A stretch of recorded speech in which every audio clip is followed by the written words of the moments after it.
আসসালামু আলাইকুম, শুভ সন্ধ্যা। আশা করি সবাই ভালো আছেন এবং সুস্থ আছেন। আজকে আমি বরাবরের মতো হাজির হয়েছি আমাদের বাংলা ক্লাসটা কন্ডাক্ট করার জন্য। গত ক্লাসে আমরা যেখানে শেষ করেছিলাম ঠিক সেখান থেকে আজকে আলোচনা করার চেষ্টা করা হবে ইনশাল্লাহ। ইতিমধ্যে দেখা যাচ্ছে আমাদের সাথে ঠিক কয়েকজন সংযুক্ত হয়েছেন।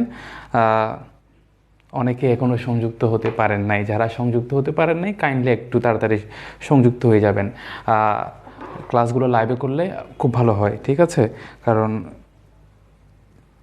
প্রতিটা বিষয় হচ্ছে আসলে আনসার্টিন, ক্লাসগুলা কখন আবার নাও থাকতে পারে, সেজন্য করে ফেললে ভালো, ঠিক আছে? আর মোস্ট প্রবাবলি আজকে আমাদের মনে হয় গ্যাজেট দিতে পারে কিছুক্ষণের মধ্যে, না দিলে হয়তো কালকে, তো কয়েকদিনের মধ্যে দিয়ে দিবে।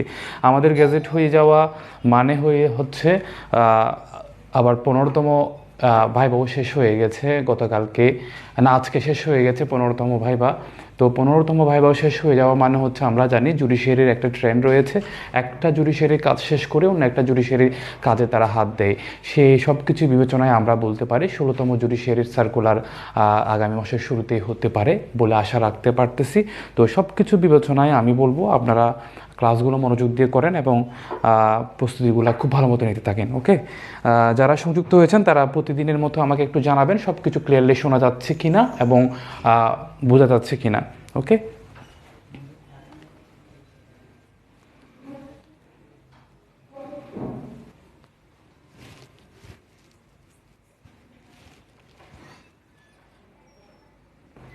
ক্লিয়ারলি শোনা যাচ্ছে কিনা একটু কাইন্ডলি জানাবেন। ফাতেমা বৃষ্টি জানিয়েছেন ক্লিয়ার, ওকে, থ্যাংক ইউ।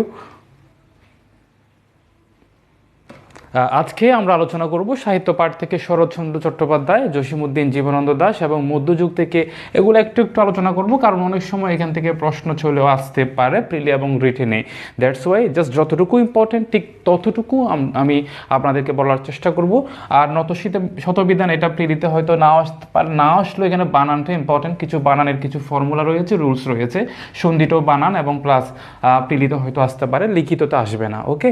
আর ভাব সম্প্রসারণ নিয়ে আপনারা লিখিত পাঠগুলো অনেকে রেখে দেন যে হয়তো আমি একটু পরে পড়ব, তবে পরে না পড়ে এখন থেকে পড়লে কি উপকৃত হবেন সেই বিষয়ে আমি একটু পরামর্শ দেওয়ার চেষ্টা করব, ওকে? ওকে, তাহলে আমরা ক্লাসে যাচ্ছি।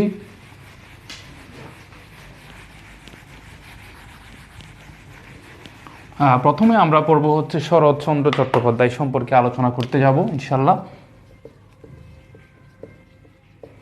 এই বানানটা দেখবেন একটু, বানান কিন্তু এখানে কি নাই, জফলা নাই, বানানগুলো ইম্পর্টেন্ট। অনেক সময় বানানের কারণে লিখিতটা আপনার নাম্বার কাটা যেতে পারে, দ্যাটস ওয়াই আমি বলবো বানানটা খুব ভালো মতো দেখে নেওয়ার জন্য, ওকে? শরৎচন্দ্র চট্টোপাধ্যায় সম্পর্কে জানতে গেলে প্রথমে আমি একটা বিষয় আমরা জানবো, সেটা হচ্ছে ওনার ছদ্মনাম। ওনার ছদ্মনাম হচ্ছে অনিলা দেবী, যেটা ওনার বোনের নাম। বিগত কোনো এক পরীক্ষায় আসছে এই বিষয়টা, সেজন্য আপনাদেরকে বলা।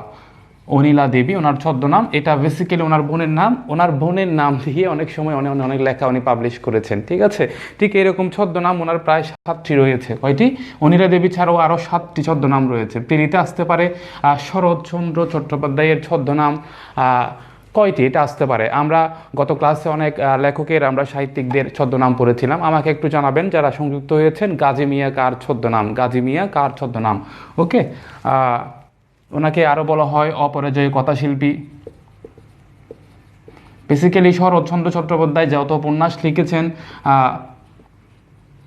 সবগুলো উপন্যাস না বললেও ওনার অনেকগুলো উপন্যাস খুব বেশি বাংলা সাহিত্যে আলোচিত এবং জনপ্রিয় বলা যায়, এবং সেই জনপ্রিয়তার প্রেক্ষাপট ধরেই কিন্তু বেসিক্যালি শরৎচন্দ্র চট্টোপাধ্যায়ের অনেকগুলো উপন্যাসকে কেন্দ্র করে অনেক চলচ্চিত্র হয়েছে, অনেক ফিল্ম হয়েছে, বাংলাদেশ এবং ভারত এবং অন্যান্য দেশেও হয়েছে, ঠিক আছে? ওনার উপন্যাসকে এক একটা ফিল্মের এক একটা কাহিনী আকারে উপস্থাপন করে কি করা হয়েছে, চলচ্চিত্র করা হয়েছে। এরকম প্রায় 50টা বলা হচ্ছে, প্রায় 50টি চলচ্চিত্র করা হয়েছে ওনার উপন্যাসকে ঘিরেই, ঠিক আছে?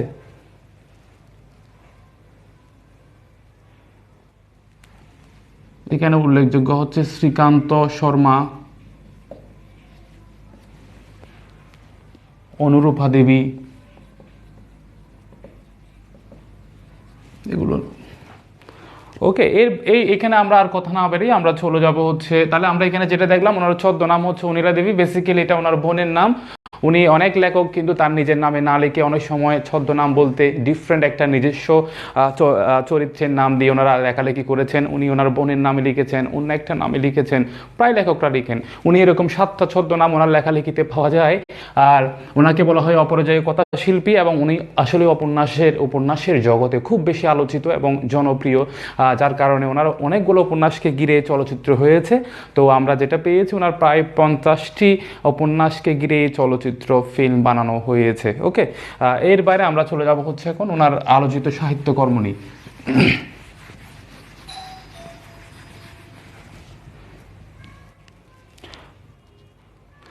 স্বপ্নচূড়া জানিয়েছেন, মীর মোশাররফ আরও অনেকে জানিয়েছেন, থ্যাংক ইউ ভেরি মাচ। মনে রাখতে হবে এভাবে, একটা যখন পড়বেন আরেকটার সাথে কানেকশন করে মনে রাখতে হবে, ভুলে গেলে হবে না, ঠিক আছে? তো তাহলেই হবে আপনাদের পড়াগুলো ইফেক্টিভ, আদারওয়াইজ বলবো যে এগুলো কোনো ইফেক্টিভ পড়া হবে না। সাহিত্যকর্মের মধ্যে আমরা ফার্স্ট অফ অল দেখবো উপন্যাস। উপন্যাসের মধ্যে যদি দেখি, ওনার সর্বপ্রথম উপন্যাস হচ্ছে বড় দিদি।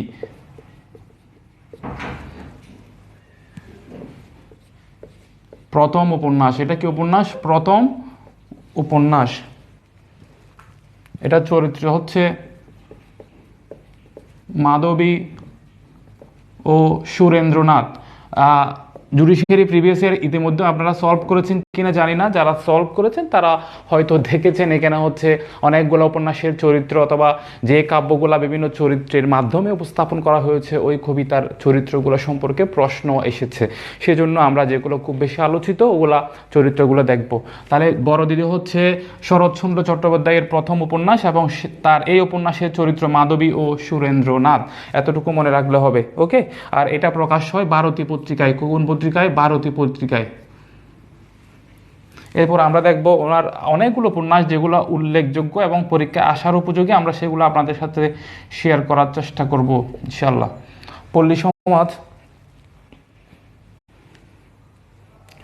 পল্লী সমাজ থেকে যদি বলি, এখান থেকে একটা কোটেশন এর আগে কোনো এক পরীক্ষায় আসছে, সেটা হচ্ছে আগুনের শেষ, ঋণের শেষ, আর শত্রুর শেষ, কখনো রাখিস নে মা। আগুনের শেষ, ঋণের শেষ,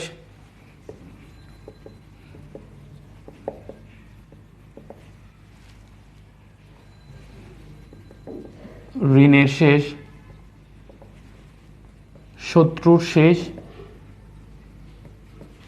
কখনো না বুঝলে আমি বলার সময় একটু খেয়াল করে নেবেন, কখনো রাখিস নে মা। এটা তাহলে পল্লী সমাজের একটা উল্লেখযোগ্য কোটেশন উক্তি যদি বলি, আগুনের শেষ, ঋণের শেষ, শত্রুর শেষ, কখনো রাখিস নে মা। ঠিক আছে, এবং এটারও চরিত্রগুলো আমাদের একটু দেখতে হবে। রমা ও রমেশ, পরীক্ষা আসছে এর আগে কোন এক পরীক্ষা ইয়াতে।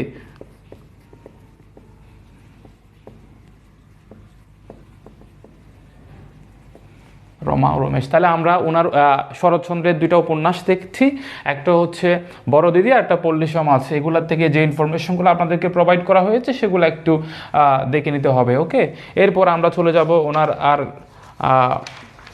অন্য কয়েকটি উপন্যাস সম্পর্কে জানার উদ্দেশ্যে। এরপর যদি দেখি চরিত্রহীন।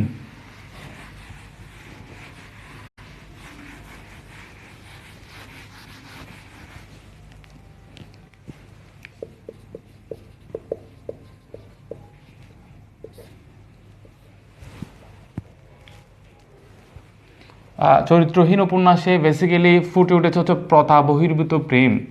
প্রথা বহির্ভূত প্রেম, প্রশ্ন আসতে পারে শরৎচন্দ্র চট্টোপাধ্যায়ের কোন উপন্যাসে প্রথা বহির্ভূত প্রেম সম্পর্কে আলোকপাত করা হয়েছে?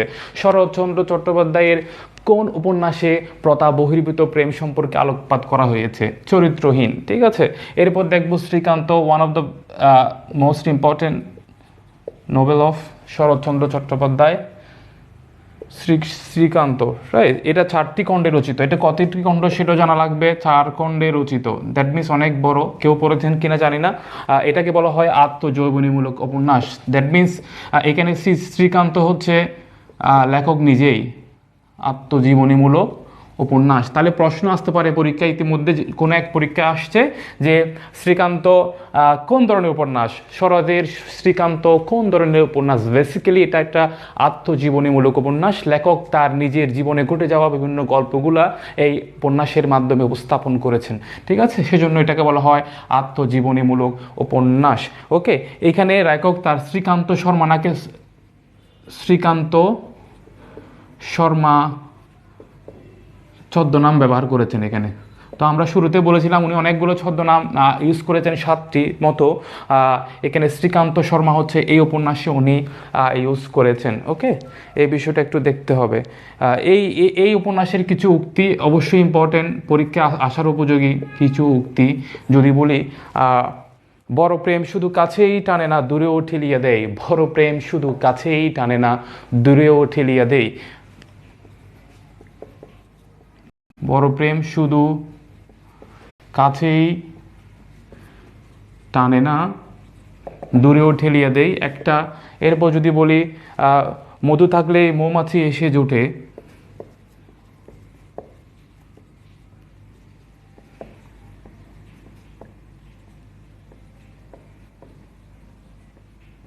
তাহলে এই দুটো উক্তিগুলো আমাদের দেখতে হবে এবং প্রথমে আমাদের জানতে হবে এই উক্তিগুলা কোন উপন্যাসে করা হয়েছে, কোন লেখক করেছেন।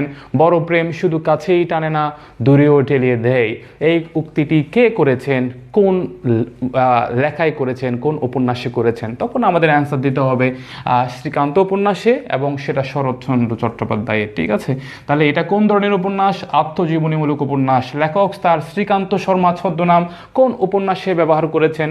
শ্রীকান্ত উপন্যাসে। এই ইনফরমেশনগুলো আমাদের জানা জরুরি। এরপর আমরা দেখব হচ্ছে ওনার আর একটা উপন্যাস রয়েছে দত্তা, প্রেমের উপন্যাস, বিস্তারিত জানার তেমন দরকার নেই। দেবদাস, এটা নিয়ে অনেক মুভি হয়েছে, অনেকে দেখেছেনও হয়তো। দেবদাস কিছুক্ষণ আগে একজন লিখেছেন এখানে, রাব্বি হুসাইন দেবদাস। ঠিক আছে, দেবদাস ওনার একটা উপন্যাস এবং এটা নিয়ে মুভিও হয়েছে, খুব আলোচিত এবং জনপ্রিয় একটা মুভি। এরপর আমরা দেখব হচ্ছে এই উনি অনেকগুলো উপন্যাস লিখেছেন, এগুলোর মধ্যে যেগুলো ইম্পর্টেন্ট সেগুলো আপনাদেরকে বলার চেষ্টা। এবং পরীক্ষা যদি আসে 3টা উপন্যাসের নাম, তখন 3টা আপনারা 4টা উপন্যাসের নাম তখন আপনারা যাতে লিখতে পারেন, কয়েকটা মুখস্থ করতে হবে। এরপর দেখব গৃহদাহ। এই গৃহদাহ উপন্যাসের চরিত্রগুলো পরীক্ষায় আসছে মহিম, সুরেশ ও অচলা। এই বিষয়গুলো মাথায় রাখবেন। মহিম, সুরেশ, একই উপন্যাস নিয়ে চাইলে অনেকগুলো ইনফরমেশন প্রোভাইড করা যায়, তবে যেগুলো খুব গুরুত্বপূর্ণ পরীক্ষার আসার উপযোগী সেগুলা আপনাদেরকে বলা হচ্ছে চরিত্র। গৃহদাহ উপন্যাসের চরিত্র হচ্ছে মহিম, সুরেশ, অচলা, কোনো এক পরীক্ষায় আসছে। এরপর দেখব দেনা পাওনা। এটাও বেসিক্যালি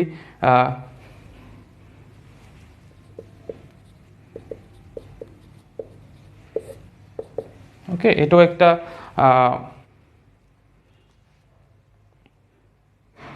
উপন্যাস, আলোচিত উপন্যাস। এরপর আমরা একটা উপন্যাস দেখব যেটা থেকে ঘুরে ফিরে অনেকবার পরীক্ষায়, জুডিশিয়ারি বিসিএস পরীক্ষায় অনেকবার পরীক্ষায় প্রশ্ন আসছে একটা উপন্যাস থেকে। সেই উপন্যাসটা হচ্ছে পথের দাবি।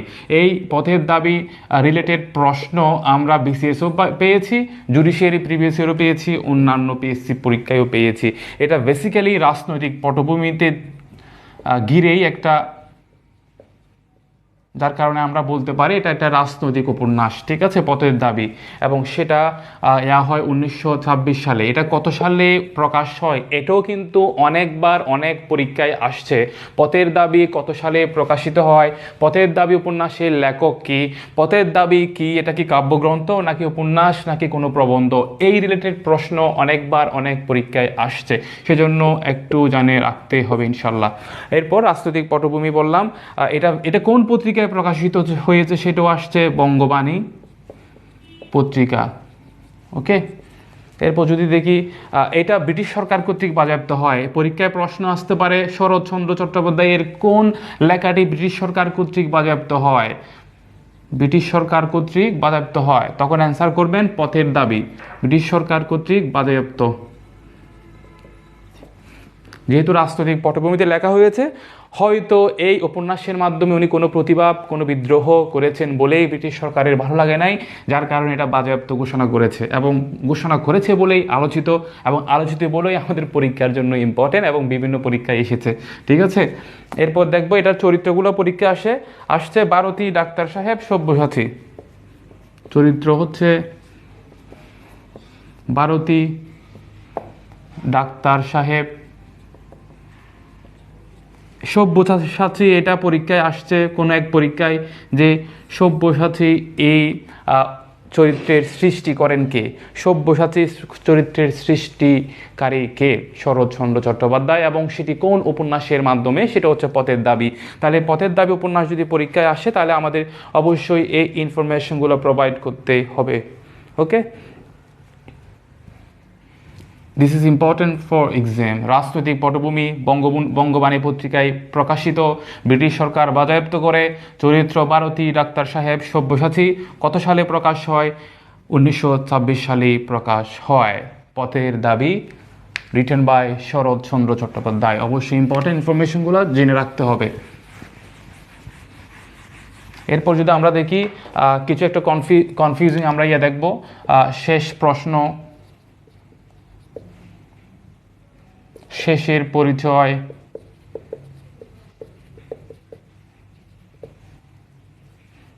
শেষের কবিতা, শেষ লেখা। দেখেন প্রতিটা লেখায় শেষ শেষ রয়েছে। শেষ প্রশ্ন, শেষের পরিচয়, শেষের কবিতা, শেষ লেখা। যেগুলা কনফিউজিং সেগুলা কিন্তু পরীক্ষায় দিতে পারে, বিশেষ করে প্রিলিমিনারি পরীক্ষায়। বিগত কোনো এক বিশেষ পরীক্ষায় কিন্তু এভাবে কনফিউজড করা হয়েছে আপনাদেরকে, এবং যারা পরীক্ষা দিয়েছে তাদেরকে কনফিউজড করা হয়েছে। তো অনেক কোয়েশ্চেন থাকবে খুবই ইজি, অনেক কোয়েশ্চেন থাকবে কনফিউজিং। প্রতিটা পরীক্ষা যখন হয় কম্পিটিটিভ এক্সাম, তখন আপনারা দেখবেন 3-4টা প্রশ্ন নিয়ে অনেকের মাঝে কি হয়, অনেক বেশি আলোচনা হয়, হয়তো কনফিউশন তৈরি হয়। এমন কনফিউশন তৈরি করার মতো প্রশ্ন হচ্ছে এগুলা। শেষ প্রশ্ন এবং শেষের পরিচয় দুটোই হচ্ছে রিটেন বাই কে? শরৎচন্দ্র চট্টোপাধ্যায়। শরৎচন্দ্র চট্টোপাধ্যায়। এবং দুইটাই হচ্ছে কি? উপন্যাস। দুটোই উপন্যাস। শেষ প্রশ্ন হচ্ছে বিতর্ক ও সমস্যামূলক উপন্যাস। কোন ধরনের উপন্যাস? বিতর্ক ও সমস্যামূলক উপন্যাস। উপন্যাস। ওকে, আর শেষের পরিচয় হচ্ছে অসমাপ্ত উপন্যাস। তবে দুটোই উপন্যাস। ওকে, কিন্তু দেখেন এই দুটো রিটেন বাই রবীন্দ্রনাথ ঠাকুর। যদি বা নামের মিল রয়েছে, খেয়াল রাখবেন। শেষ প্রশ্ন, শেষের পরিচয়, এগুলো হচ্ছে উপন্যাস, লিখেছেন শরৎচন্দ্র চট্টোপাধ্যায়। এবং শেষ প্রশ্ন হচ্ছে বিতর্ক সমস্যামূলক একটি উপন্যাস।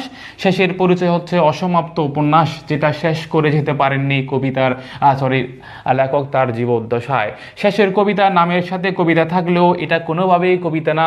যারা ইতিমধ্যে জানেন হয়তোবা জানেন, যারা জানেন না তাদের উদ্দেশ্যে বলা, কবিতা থাকলেও এটা কোনোভাবেই কবিতা না, এটা হচ্ছে উপন্যাস। ঠিক আছে, এটা কি? উপন্যাস। এবং এটা একটা রোমান্টিক উপন্যাস। কোন ধরনের উপন্যাস? রোমান্টিক উপন্যাস। বলা হয়ে থাকে যারা সাহিত্যপ্রেমী কপতিরা সবাই এই বই অবশ্যই পড়ে থাকেন। তো হয়তো আপনারা অনেকে পড়েছেন, জানবেন ইনস অ্যান্ড আউট কি রয়েছে। তবে বেশি করে পরীক্ষার জন্য যেটা জরুরি সেটা হচ্ছে কবিতা থাকা সত্ত্বেও এটা কোনো কবিতা না, এটা একটা উপন্যাস, রিটেন বাই রবীন্দ্রনাথ ঠাকুর। ওকে, শেষ লেখা এটা হচ্ছে কাব্যগ্রন্থ, এবং সেটা অসমাপ্ত মনে হয়, যদিও বা শেষ, যেটা টেম্পেস্ট বলা হয়, লাস্ট ওয়ার্ক। কবির শেষ কাব্যগ্রন্থের নাম হচ্ছে শেষ লেখা। রবীন্দ্রনাথ ঠাকুরের দেখেন 4টা শেষ রয়েছে। শেষ প্রশ্ন, শেষের পরিচয়, শেষের কবিতা, শেষ লেখা। 4টা শেষের মধ্যে 3টা শেষ হচ্ছে উপন্যাস, লাস্টের শেষ শেষ লেখা কাব্যগ্রন্থ, অসমাপ্ত রবীন্দ্রনাথ ঠাকুর। আবার এই শেষের কবিতা আর শেষ লেখা রবীন্দ্রনাথ ঠাকুর কর্তৃক লিখিত, আবার এই দুটো লিখিত হচ্ছে শরৎচন্দ্র চট্টোপাধ্যায়। আশা করি ভুল করবেন না, পরীক্ষায় আসলে কোনোভাবেই ভুল করার সুযোগ নেই। অনেক সময় ভাইভাতেও কিন্তু কনফিউজ করার জন্য আপনাকে জিজ্ঞেস করতে পারে। ওকে, সো সেই সময় অবশ্যই কি থাকবেন? কেয়ারফুল থাকবেন। এরপর আমরা দেখব হচ্ছে উপন্যাস এখানেই শেষ। ওনার ছোট গল্প আছে। ছোট গল্পের মধ্যে হচ্ছে মন্দির, প্রথম প্রকাশিত ছোট গল্প মন্দির, যেটার জন্য উনি আসলে কুন্তলীন পুরস্কারও পায়। প্রথম প্রকাশিত, তাহলে প্রশ্ন আসতে পারে শরৎচন্দ্র চট্টোপাধ্যায়ের প্রথম প্রকাশিত গল্পের নাম কি? মন্দির। এবং অথবা প্রশ্ন আসছে বিগত সময়ে শরৎচন্দ্র চট্টোপাধ্যায় তার ঠিক কোন লেখার জন্য কুন্তলিন পুরস্কার পায়, কোন লেখার জন্য কুন্তলিন পুরস্কার পায়? সাধারণত আমরা পুরস্কার দেখি কোনগুলা? বাংলা একাডেমি পুরস্কার, স্বাধীনতা পুরস্কার, 21শে পদক। খেয়াল রাখবেন, বাংলা একাডেমি পুরস্কার, স্বাধীনতা পুরস্কার অথবা 21শে পদক, এই জাতীয় পুরস্কারগুলো সাধারণত পরীক্ষায় কম আসে। কেন কম আসে জানেন? অনেক লেখক পেয়েছেন। তো অনেক লেখক পেলে কোন লেখক পেয়েছেন, কোন লেখক পায় নাই, at the end of the day আপনি সেগুলো ফাইন্ড আউট করা টাফ হয়ে যায়, কারণ অনেকে পেয়েছেন আবার অনেকে পান নাই। ঠিক আছে, তবে যেগুলো এক্সেপশনাল পুরস্কার, এক্সেপশনাল মানে কাজে এক্সেপশনাল না, নামে এক্সেপশনাল, সেগুলো অবশ্যই গুরুত্বপূর্ণ। যেমনটা এটা, কুন্তলিন পুরস্কার কে পেয়েছেন? শরৎচন্দ্র চট্টোপাধ্যায়। কোন লেখার জন্য পেয়েছেন? তার মন্দির নামক এই লেখাটার জন্যই পেয়েছেন। ঠিক আছে, ওনার আরেকটা ছোট গল্প যদি বলি, মেজো দিদি, এটা অবশ্যই কনফিউজিং পরীক্ষার জন্য আপনাদের। মেজো দিদি, কারণ এখানে আমরা পড়েছিলাম ওনার বড় দিদি পড়েছি, তাহলে মেজো দিদি, তাহলে বড় দিদি কি? এটা পরীক্ষা প্রশ্নে এমন দিবে না নিচের কোনটি শরৎচন্দ্র চট্টোপাধ্যায়ের ছোট গল্প, নিচের কোনটি শরৎচন্দ্র চট্টোপাধ্যায়ের ছোট গল্প, তখন আপনাকে অপশন দিবে বড় দিদি, মেজো দিদি, ছোট দিদি, সেজো দিদি, তখন আপনি কনফিউজড হয়ে যাবেন। ঠিক আছে, তাহলে আমাদের জানতে হবে উনি ছোট দিদি আর সেজো দিদি লিখেন নাই, উনি মেজো দিদি লিখেছেন এবং সেটা ছোট গল্প, এবং বড় দিদি বড় না, নাম বড়, বড় মানে উপন্যাসও বড়। তাহলে এইভাবে মনে রাখতে পারেন, বড় দিদি একটা উপন্যাস এবং সেটা প্রথম প্রকাশিত উপন্যাস, আর মেজো দিদি বড় চাইতে ছোট, এই জন্য এটা একটা ছোট গল্প। ঠিক আছে, মেজো দিদি মনে রাখবেন, বড় দিদি আর মেজো দিদি সম্পর্কে জেনে রাখবেন। কনফিউজড করার জন্য আপনাকে এগুলা কি সেটা জিজ্ঞেস করবে। ঠিক আছে, কোনটা উপন্যাস, কোনটা কি বলে ছোট গল্প, ওকে, এই অবশ্যই জানতে হবে। এরপর দেখেন, শরৎ যদিও বা যদি এটা ঔপন্যাসিক হিসেবে উনি খুব বেশি আলোচিত, তারপর উনি প্রবন্ধ লিখেছেন, যেটার নাম হচ্ছে নারীর মূল্য নামক একটা প্রবন্ধ লিখেছেন। বিসিএস পরীক্ষায় আসছে, কোন এক বিসিএসে, নারীর মূল্য। এখানে প্রশ্নটা আরেকটা আপনাদেরকে ঘুরিয়ে আসতে পারে, অনিলা দেবী ছদ্মনামে উনি কোন লেখাটা লিখেছেন? অনিলা দেবী, আমরা বলেছিলাম উনি অনিলা দেবী ছদ্মনামে লিখতেন। আমরা বলেছিলাম উনি শ্রীকান্ত শর্মা ছদ্মনামে লিখতেন, আরও 7টি। শ্রীকান্ত শর্মা ছদ্মনামে লিখেছেন শ্রীকান্ত উপন্যাসটি, অনিলা দেবী ছদ্মনামে উনি লিখেছেন নারীর মূল্য। ঠিক আছে, অনিলা দেবী ছদ্মনামে নারীর মূল্য, ওকে। এরপর এটা অনিলা দেবী, আমি এর আগে বলেছিলাম এটা ওনার বোনের নাম, ওকে। এরপর তরুণের বিদ্রোহ, বিশেষ করে রংপুরের বিদ্রোহ নিয়ে এটা লিখেছেন উনি, তরুণের বিদ্রোহ। পুরস্কার পেয়েছিলেন কুন্তলিন, এখানে বলেছিলাম এটা 1903 সালে পেয়েছেন কুন্তলিন। আরেকটা, এটার পাশাপাশি উনি আরেকটা পুরস্কার পেয়েছেন, যদি বলি সেটা হচ্ছে জগত্তারিণী। উনি দুইটা পুরস্কার পেয়েছেন, দুটোই হচ্ছে নামে এক্সেপশনাল, নামে এক্সেপশনাল, যার কারণে এটা দুইটা পুরস্কারের বিষয়ে পরীক্ষায় বিভিন্ন সময় আসছে। জগত্তারিণী পুরস্কার এবং কুন্তলিন পুরস্কার, এগুলা তো উনি অনেক আগের, সেজন্য আসলে এখানে বাংলা একাডেমি পুরস্কার, 21শে পদক, এগুলো পাওয়ার সুযোগ নেই। স্বাধীনতা পুরস্কার এগুলো অনেকে পেয়েছেন, যার কারণে এগুলো খুব সম্ভবত কম আসে। তবে কুন্তলিন, জগত্তারিণী পুরস্কার বিগত সময়ে আসছে বলে আমি বলছি, এগুলো একটু ইম্পর্টেন্ট দেখতে হবে। কুন্তলিন পুরস্কারও শরৎচন্দ্র চট্টোপাধ্যায় পাইছে, জগত্তারিণী পুরস্কারও শরৎচন্দ্র চট্টোপাধ্যায় পাইছে। এটা পাইছে 1903, এরপরটা পাইছে 1923 সালে। 23, এটা ভুল লিখছি মনে হয়, হ্যাঁ 1293 হয়ে গেছে, 1923, রাইট। এরপর একটা মোস্ট ইম্পর্টেন্টলি বিসিএস কোনো একটা লিখিত পরীক্ষা আসছে যে দেখেন, আমরা শরৎকে চিনি হচ্ছে উপন্যাসিক হিসেবে অথবা প্রবন্ধ লিখেছেন, কিন্তু শরৎচন্দ্র চট্টোপাধ্যায়কে কখনো নাট্যকার হিসেবে ভাবা যায় না এবং চিন্তা করা যায় না, অথবা নাট্যকার হিসেবে শরৎচন্দ্র চট্টোপাধ্যায়ের নামটা আমরা খুব কমই শুনেছি, তারপরেও উনি নাটক লিখেছেন। খেয়াল করবেন, জীবনানন্দ দাশকে আমরা শুনেছি একজন কবি হিসেবে, কিন্তু উনি উপন্যাস লিখেছেন। কাজী নজরুল ইসলামকে আমরা জানি উনি একটা কবি, আমাদের জাতীয় কবি, উনিও কিন্তু কয়েকটা উপন্যাস লেখার প্রয়াস ঘটিয়েছেন। তো যেগুলো আলাদা কাজ করেছেন এগুলো অনেক সময় পরীক্ষায় চলে আসতে পারে। ঠিক আছে, ঠিক তদ্রূপ শরৎচন্দ্র চট্টোপাধ্যায় নাটক লিখেছেন। 3টা নাটক আমরা পেয়েছি। 3টা নাটক মনে রাখার জন্য আমি যদি বলি, এইভাবে মনে রাখতে পারেন, সৌরভী দিয়ে, সৌরভী, দ্যাট মিনস শো দিয়ে হচ্ছে ষোড়শী, র দিয়ে হচ্ছে রমা, বি দিয়ে হচ্ছে বিজয়া। ঠিক আছে, 3টি নাটক লিখেছেন উনি, 3টি নাটক। শরৎচন্দ্র পরীক্ষায় প্রশ্ন আসতে পারে, জুডিশিয়ারি রিটেন পরীক্ষায়, যে শরৎচন্দ্র চট্টোপাধ্যায়ের 3টি নাটকের নাম লিখুন। তখন আপনি বলবেন কি রে, এটা তো উনি তো নাটক লিখছে বলে মনে হচ্ছে না, উনি তো সব উপন্যাসে লিখছে, উপন্যাসে পড়ছি, তাহলে নাটক কখন লিখলো আবার? তখন আপনি ওখান থেকে চরিত্রহীন গৃহদাহ মিলিয়ে লিখে দিয়েছেন নাটক, হবে না। আমরাও করেছি, যখন পারি না তখন মিক্সড আপ হয়ে গেছে, ঠিক আছে। যেমন ইংলিশ লিটারেচার আসছে, পোস্ট মডার্ন পিরিয়ডের 2টি উপন্যাসের নাম লিখুন। ইংলিশে যখন আমি পরীক্ষা দিয়েছিলাম পোস্ট মডার্ন পিরিয়ডের, তখন আমার আসলে পোস্ট মডার্ন পিরিয়ডের উপন্যাসিককে, নোবেলিস্টকে, সেটা আমার মাথায় ছিল না। তার কারণে ওভারঅল আমি মোটামুটি সমসাময়িক মিলিয়ে লিখে দিতে হয়েছে, কারণ গ্যাপ রেখে তো আসবো না, শূন্যস্থান রেখে, তাহলে এইগুলো আসলে নাম্বার পাওয়ার কোনো সুযোগ নেই। তো ঠিক তদ্রুপ এখানে যদি আসে উপন্যাসের নাটকের নাম, তখন আপনারা উপন্যাসের নাম লিখে যাবেন না, জেনেই যাবেন সৌরভী, Shorashi, Rama, Bijoya. Okay, that's all about Sharatchandra Chattopadhyay. আমরা এখন শিফট করব অন্য এক লেখকে।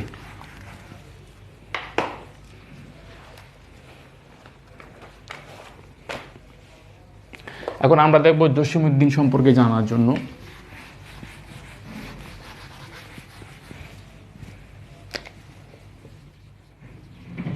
জসীমউদ্দিন নামের স্পেলিংটা দেখবেন, স্বাভাবিকত যাদের নামের সাথে উদ্দিন আছে, এই উদ্দিন আর লেখকের লেখা উদ্দিন বেশ কম রয়েছে। আবারও বলছি, প্রিলির সময় এই বিশেষ করে বাংলার ক্ষেত্রে বাংলা বানানেই ভুল হয়, ইংলিশ বানানে খুব কম মানুষেরই ভুল হয়। তো আমার নিজেরও অনেক বানান ভুল হয় বাংলায়, যার কারণে বাংলায় কখনো লেখার সাহস করিনি। তবে বাংলায় তো বাংলায় দিতে হবে, বাংলাদেশ আন্তর্জাতিকও বাংলা দিয়েছিলাম। তো এই বাংলা বানান ভুল কিন্তু খুবই নেগেটিভ ইমপ্রেশন তৈরি করে যিনি খাতাটা ইভ্যালুয়েট করে। তো আমি বলবো, যখন প্রিলির প্রস্তুতি নেবেন, বাংলা বানান একটু দেখবেন, লেখার সময় একটু করে খাতার কোণা লিখে ফেলবেন। শুধু পড়ে পড়ে যাওয়াটা কখনো আমি বলবো ওয়াইস প্রিপারেশন হতে পারে না, wise strategy of taking preparation হতে পারে না। যেটা করবেন, পড়ার সময় একটু কঠিন ওয়ার্ড পেয়েছেন সেটা একটু লিখে ফেলবেন, কারণ আমরা আসলে ভুল করি, যুক্ত বর্ণ বলেন অথবা ডিফারেন্ট বিষয়গুলো আমরা ভুল করার আমাদের সম্ভাবনা খুব বেশি। যার কারণে আমি বলবো একটু লিখে লিখে প্র্যাকটিস করবেন। যেমনটা লিখিততে যেগুলো আসে এগুলা দেখবেন। বাক্যশুদ্ধি পড়তেছেন, আমি বাক্যশুদ্ধি একটা আপলোড করেছি গ্রুপে, অনেকে হয়তো দেখেন নাই, যারা দেখেছেন তাদের উদ্দেশ্য বলা। বাক্যশুদ্ধি আমি আসলে এভাবে পড়েছিলাম। আমি আমার সাথে মনে হয় এখান থেকে 33+ সংযুক্ত আছেন, যদি শুনে থাকেন এই কথাটা খুব ইম্পর্টেন্ট, যে অনেকগুলো বই ফলো করতে হবে। আবারও শুনেন, অনেকগুলো বই ফলো করতে হবে, বাট অনেকগুলো বই তো আমি আমার সামনে রাখতে পারবো না, আর অনেকগুলো বই দেখার জন্য আমার ওই টাইমটা পাবো না আমি এখন পেলো লিখিত পরীক্ষার আগে। সেজন্য আমি যেটা করেছিলাম, আমার ব্যক্তিগত পার্সোনালি আমি যেটা করেছিলাম, বিভিন্ন বই থেকে পিকচার, এখন স্মার্ট যুগ, টেকনোলজির যুগ, তো এখন বই থেকে না পড়ো, বই না ছিঁড়ো, কী করা যায়, বই থেকে, নিজের বই নাই অন্যর বই থেকে আমি পিকচার, এতগুলো বইতে নিজের থাকবে না, যেটা যেখানে ভালো সেখান থেকে পিকচার নিয়ে স্ক্যানারে পিডিএফ করে, সেটা পিডিএফ প্রিন্ট করা যায় এখন 1-1.5 টাকা 2 টাকার মধ্যেই, ফটোকপির মতোই আমাদের প্রাইস আসে। তো ওগুলো করে আলাদা আলাদা ফাইল করে ফেলবেন, এক কথায় প্রকাশের একটা ফাইল। আমি এটা আসলে আপনাদের বোঝার জন্য দিয়েছিলাম, সব পড়তে হবে না, আপনি এক জায়গায় করেন, পড়েন আর না পড়েন no problem. Previous year BCS, previous year judiciary solution, পিএসসির যদি কোনো কোয়েশ্চেনের সলিউশন পান, যেখানেই পান, যে কোনো বই আমি বলি ভুল থাকুক নো প্রবলেম, কম্পারেটিভলি যেটা শুদ্ধ আছে সেটা সিলেক্ট করবেন। ওগুলা করে একজনে যদি সব না পারেন, বন্ধুরা যদি ক্লোজ ফ্রেন্ড থাকে ভাগ করে নেবেন, ওগুলা এক জায়গায় নিয়ে আসবেন। সেটা ছিঁড়ে ফেলে হোক, ফটোকপি করে হোক, অথবা পিকচার তুলে স্ক্যানার দিয়ে ফাইল করে সেগুলো প্রিন্ট করে হোক, এক জায়গায়, এক কথায় প্রকাশ এক জায়গায়, পারিভাষিক শব্দ এক জায়গায়, সমার্থক শব্দ এক জায়গায়, বিপরীত শব্দ এক জায়গায়। এগুলো দেখেন, এগুলো আমি যতই বলি না কেন, এখানে বর্ণিত করার কিছু নেই, এগুলো আপনাকে মুখস্থ করতে হবে। আমি যদি বলি সমার্থক শব্দ বুঝে বুঝে পড়ো, বুঝে বুঝে পড়বেন, এটা আসলে আমি ভুল বলবো, কারণ সমার্থক শব্দ, বিপরীত শব্দ, পারিভাষিক শব্দ, এগুলো যদি বলি, এগুলো বোঝার কিছু নাই, এগুলো আপনাকে you have to memorise, you must memorise it. তো আমি বলবো, আর এগুলো একদিনে এক রাতে মুখস্থ করা যায় না, ঠিক আছে, এক রাতে মুখস্থ করার দ্যার ইজ নো চান্স। বাগধারা 800-600 বাগধারা আপনার না কারোর পক্ষেই সম্ভব না যে এক সপ্তাহ টানা শ্রম দিয়ে 700-600 অথবা 300 বলি, কমন 300 তো মিনিমাম পড়তে হবে বাগধারা, ওগুলো মুখস্থ করার কোনো সুযোগ নেই। আনকমন কী তালপাতার সেপাই বলি, বিড়ালের আড়াই পা বলি, এগুলা বিড়ালের আড়াই পা মানে তো আপনি বুঝবেন না এগুলো কি, এগুলো আলাদা কিন্তু মিনিং আছে, ঠিক আছে। তো ওগুলা কিন্তু আপনাকে 10টা-20টা করে পড়ে এখন এগিয়ে রাখতে হবে। এমন না যে স্যার একটা ক্লাসও শেষ করতে পারবে না, আপনিও এক সপ্তাহের মধ্যে ওই বিষয়গুলো শেষ করতে পারবেন না। You have to memorise it এবং you have to take time for memorising it. এমন না যে এক সপ্তাহ পরে আমি উড়াই ফেলবো, তেমন না। আমি আপনাদের উদ্দেশ্যে এই কথাগুলো এই জন্যই বলা যে আপনারা এখন থেকে যেগুলোতে ভালো নাম্বার আসবে, যেগুলো মেমোরাইজেশনের উপর ডিপেন্ড করবে, এখন থেকে একটু একটু করে নিজের মতো রুটিন করে 20টা পড়ে ফেলেন। ইংলিশের ক্ষেত্রে synonym, antonym, phrase, idioms, preposition এগুলোও কিন্তু 10টা-20টা করে যেখান থেকে পড়েন সেখান থেকে পড়ে ফেলেন। এবং ফাইল করার সময় বলবো যে বিভিন্ন বই থেকে ফাইল করে ফেলেন। একজনে না পারলে বন্ধু বান্ধব থাকলে, ক্লোজ ফ্রেন্ড থাকলে বলে নেবেন হচ্ছে এগুলো নিজের কাজ নিজে করাই ভালো, ঠিক আছে। তারপরে যদি না পারেন বলবেন যে বন্ধু বান্ধব থাকলে তখন বলবেন কেউ 2টা করো আর কেউ 2টা করো, এভাবে করে নিতে পারেন নিজেদের মতো করে। ওকে, এগুলা আমি বললাম যেভাবে আমি প্রস্তুতি নিয়েছিলাম ঠিক সেভাবে আপনাদেরকে বলার চেষ্টা, অথবা ভিন্ন স্ট্র্যাটেজিও থাকতে পারে। তবে আমি মনে করি গোছালো একটা প্রিপারেশন নেওয়া দরকার, কারণ রিটেনের ক্ষেত্রে যে যত বেশি গোছালো তার নাম্বারও বেশি পেতে পারে, তার পরীক্ষাও তত বেশি ভালো হতে পারে। কারণ পরীক্ষার একটা রাতে টানা কন্টিনিউসলি পরীক্ষা দিতে থাকবেন, তো মোটামুটি 5-6 ঘন্টা ভালো মতো সময় দেওয়া যায়, 7 ঘন্টা দেওয়া যায়, 8 ঘন্টা দেওয়া যায়, অনেকে হয়তো দিতে পারেন না। তো ওই সময়ের মধ্যে কীভাবে শেষ করবেন? এতগুলো বই ঢাকায়, যারা চট্টগ্রামের বাইরে থাকেন তারা তো ঢাকায় এতগুলো বইও নিয়ে যেতে পারবেন না। যত শর্ট করে, যত সামারাইজড ওয়েতে আপনার নিজস্ব স্ট্র্যাটেজিগুলো, নিজস্ব পড়াশোনাগুলো অ্যামালগেমেট করতে পারেন, that will be better for you, I think. ঠিক আছে, অনেক কথা বলা হয়ে গেছে প্রিপারেশন নিয়ে, এখন আমরা আবারও ফিরছি জসিমউদ্দিনে। মূলত এই নাটকগুলো তার উপন্যাসের নাট্যরূপ। দেনা পাওনা, ষোড়শী, পল্লী সমাজ, রমা, দত্তা, বিজয়া। হ্যাঁ, এই অনেকটা এরকমই। তারপরেও আপনাদেরকে আসলে জ্যাকলিন সাকি বলেছেন আপনাদের আসলে এটা অ্যান্সার করতে হবে এভাবে। এরপর আমরা দেখবো জসিমউদ্দিন। উনি জন্মগ্রহণ করেন 1976। ঠিক আছে, পরীক্ষায় প্রশ্ন আসতে পারে 1976 জসিমউদ্দিনও মৃত্যুবরণ করেন, আবার কাজী নজরুল ইসলামও মৃত্যুবরণ করেন। ঠিক আছে, দুজন আলোচিত কবি বাংলা সাহিত্যে, জসিমউদ্দিন এবং কাজী নজরুল ইসলাম দুজনেই কিন্তু 1976-এ মৃত্যুবরণ করেন। তো এটা অনেক সময় বিভিন্ন আঙ্গিকতা পরীক্ষা আসতে পারে, মনে রাখবেন। ওনাকে বলা হয় পল্লী কবি। তারপর যদি বলি, ওনাকে বলা হয় সমাজতান্ত্রিক সমাজ ব্যবস্থার সমর্থক।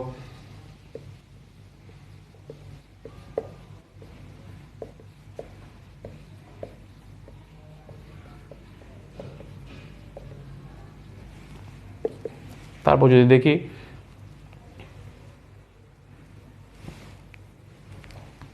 ডক্টর দীনেশ চন্দ্র সেনের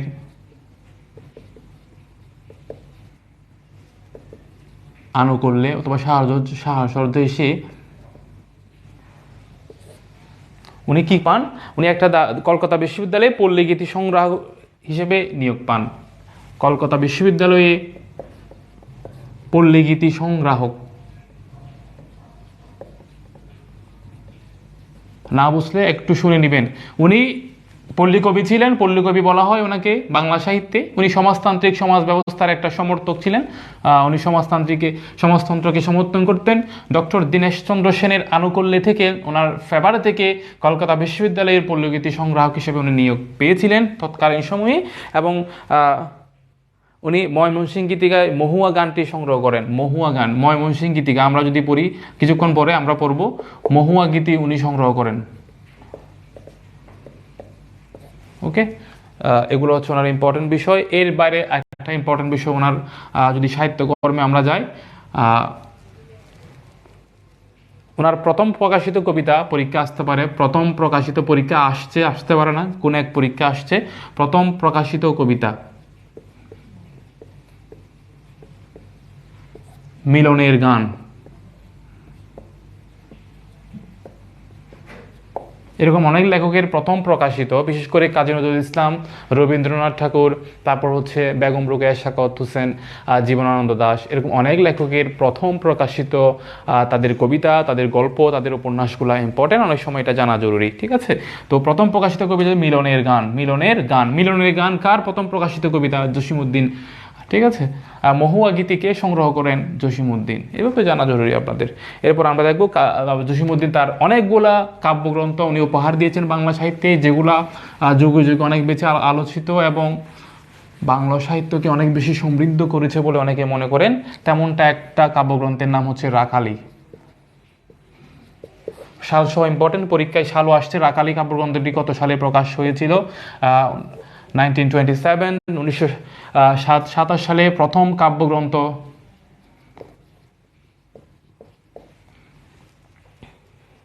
আরেকটা বিষয় আপনাদেরকে এই জায়গায় আমি বলি, সেটা হচ্ছে যে 21 জন আমি যদি ভুল না করে থাকি, 21 জন সাহিত্যিক এখানে আমাদের সিলেবাসে রয়েছে রিটেনের, যদিও বা প্রিলিতে কোনো সিলেবাস দেওয়া নাই।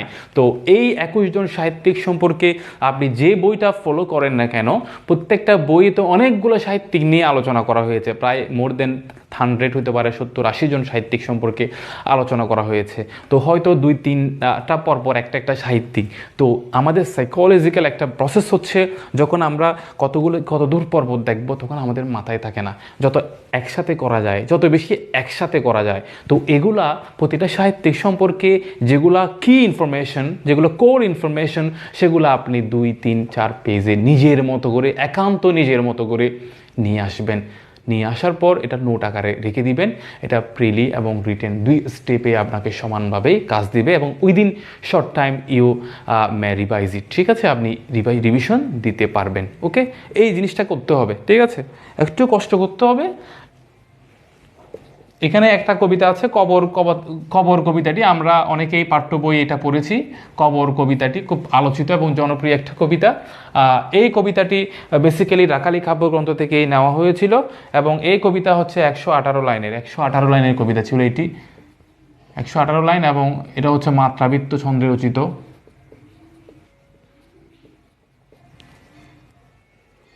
এবং কবর তো কমিল আছে, খেয়াল করেন। এটা কল্লোল পত্রিকায়, এটা পরীক্ষা আসছে, কোন পত্রিকায় প্রকাশিত হয়েছে? কল্লোল পত্রিকা।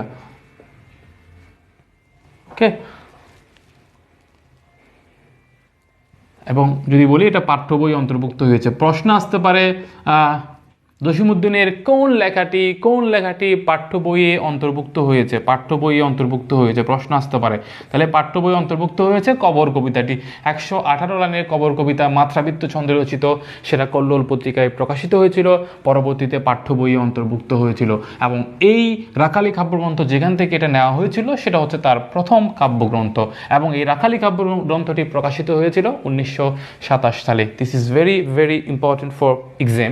ওনার কয়েকটা কাব্যগ্রন্থ থেকে প্রায় সময় পরীক্ষায় প্রশ্ন আসে, প্রায় সময়। ওকে, এটা হচ্ছে Rakhali one of them. Prelim written 2 ক্ষেত্রে ইম্পর্টেন্ট। জসীমউদ্দিন একটি ইম্পর্টেন্ট তার কাব্যগ্রন্থের জন্য, প্রিলি রিটেন। আর একটা নকশিকাঁথার মাঠ, এটা থেকে অনেকবার পরীক্ষায় প্রশ্ন আসছে। নকশিকাঁথার মাঠ,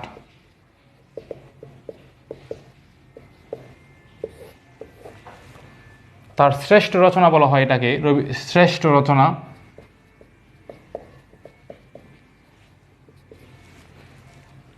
এটা হচ্ছে একটা কাহিনী কাব্য, কাহিনী অবলম্বনে এটা লিখেছেন, কাহিনী কাব্য। একটা পরীক্ষায় প্রশ্ন আসে, এটা ইংলিশ কোন লিটারেচারের অনুবাদ, অথবা কে অনুবাদ করেছেন, এটার অনুবাদ করেছিলেন ইংলিশ একজন সাহিত্যিক, E.M. মিলফোর্ড।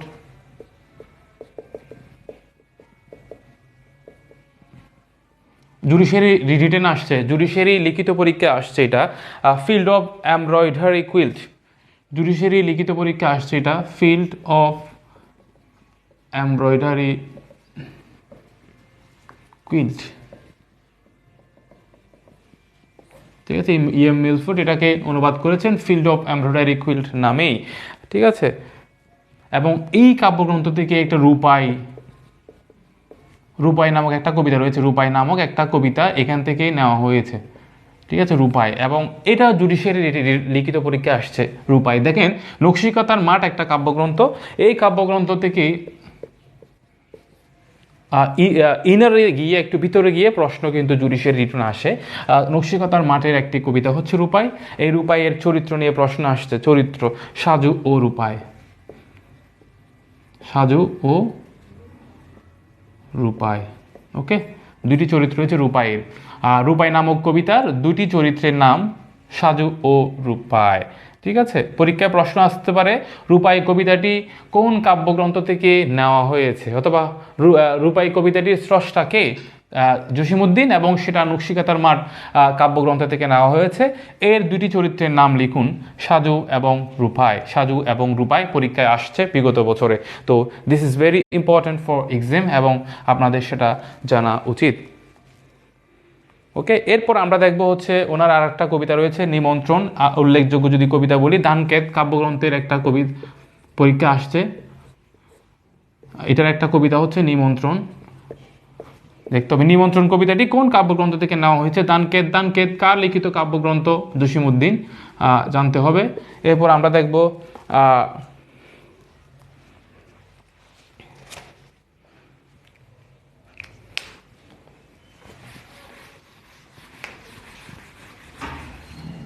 সুজন বাদিয়ার ঘাট।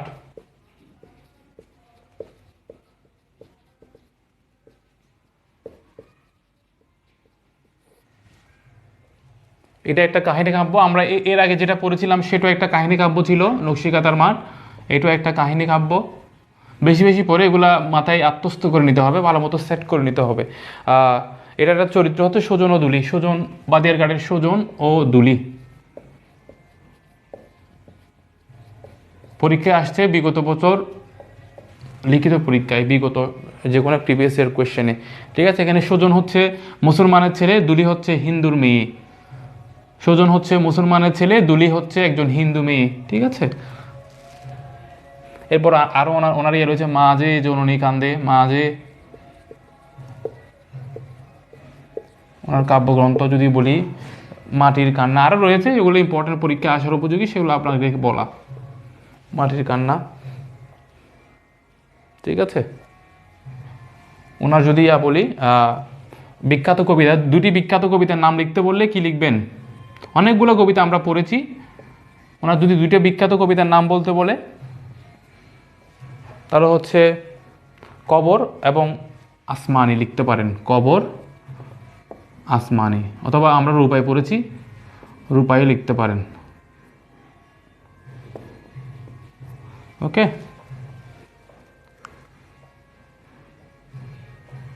আসমানিটা নেওয়া হয়েছে এক পয়সার বাঁশির থেকে, এক পয়সার বাঁশি কাব্যগ্রন্থ থেকে।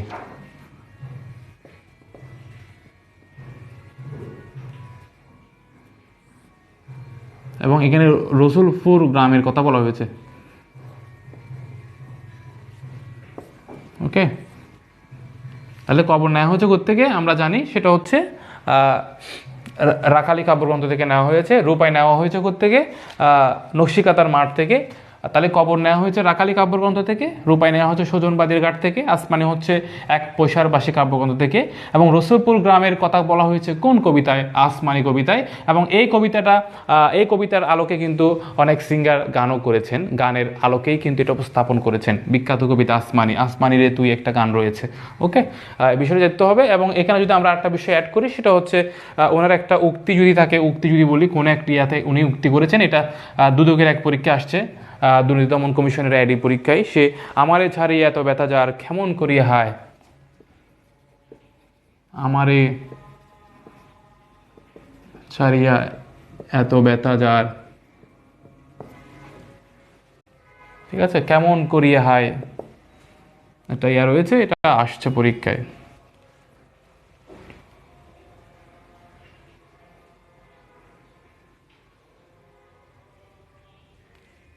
ওকে,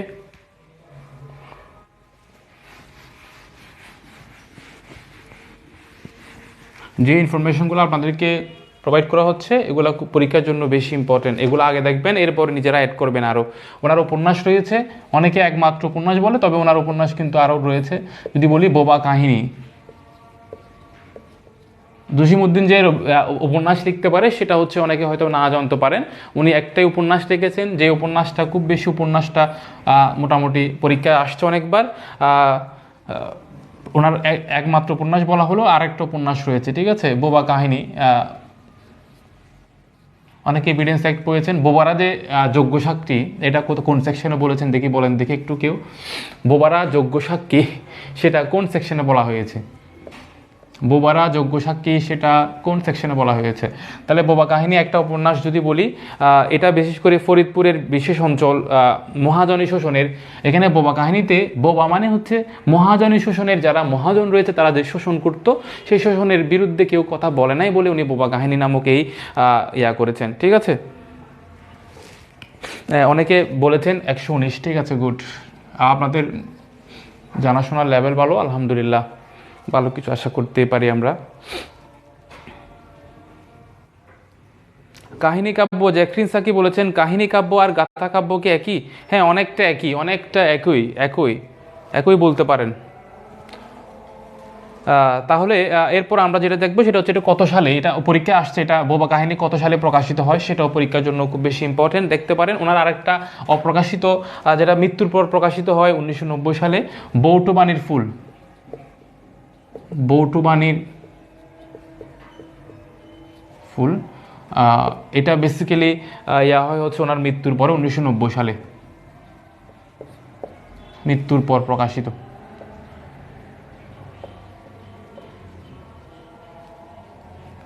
ওকে,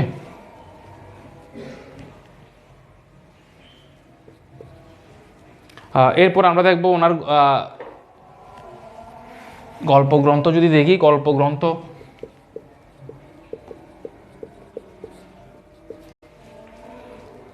বাঙালির হাসির গল্প, গল্পগ্রন্থ বাঙালির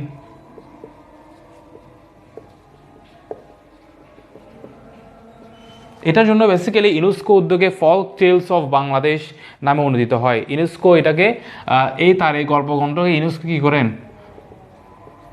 ফল্ক টেলস অফ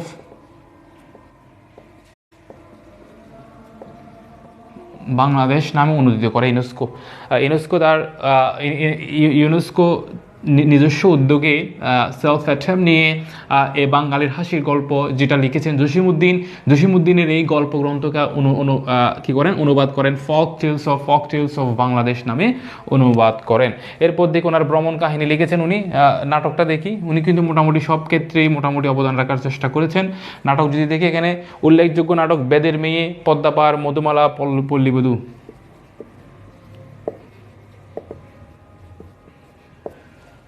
আরেকটা বিষয় এখানে বলে রাখি, মনে রাখার সুবিধার্থে আপনারা যেভাবে পারেন সেভাবে মনে রাখতে পারেন। আমরা মজা চলে, অনেক ঠাট্টা করে, অনেক হাসি চলে, অনেক ছন্দে কি মনে রাখার চেষ্টা করতাম, আপনারা চাইলে চেষ্টা করতে পারেন। আর যদি মনে করেন না আমার মনে থাকবে, বারবার পড়লে মনে রাখবেন, তাহলে সেক্ষেত্রে আমি বলবো ওইভাবে মনে রাখতে পারেন। তবে যেভাবে যে উপায়ে আপনার সবচেয়ে বেশি মনে থাকবে বলে আপনার মনে হয় ঠিক সেভাবে মনে রাখার চেষ্টা করবেন। ওকে, বেদের মেয়ে, পদ্মাপাঠ, মধুমালা,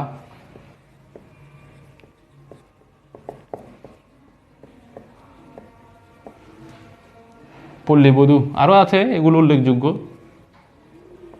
এই মধুমালা দেখেন, এই মধুমালা নাটকটি লিখেছেন কে, জসিমউদ্দিন। এখানে পরীক্ষা আসতে পারে মধুমালা নামক আর নাটক আর কোনো লেখক লিখেছেন কিনা, অথবা অন্য কোনো লেখকের ঠিক সেম নামে আর কোনো নাটক আছে কিনা, মধুমালা নামে আর কোনো নাটক কোনো লেখক লিখেছেন কিনা, পরীক্ষায় হয়তো প্রশ্ন আসতে পারে। অথবা মধুমালা নাটকের লেখক কে, তখন প্রশ্নে ইয়াতে আপনার 3 জন লেখকের নাম বলতে পারে, ভি ক খ একসাথে বলতে পারে, তখন আপনারা বলতে পারেন মধুমালা নাটক উনি লিখেছেন, কাজী নজরুল ইসলামও লিখেছেন। কে লিখেছেন? কাজী নজরুল ইসলাম। খেয়াল করবে, আমরা কাজী নজরুল ইসলাম এখনও পড়ি নাই, পড়ব নেক্সট ক্লাসগুলোতে।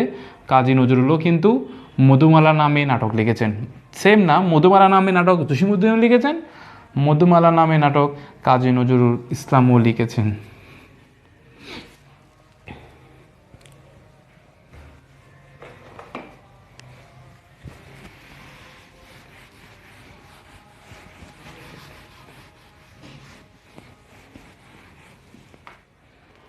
ভ্রমণ কাহিনী লিখেছেন উনি। দেখেন মোটামুটি অনেকগুলো আসপেক্টে ওনার অবদান রয়েছে।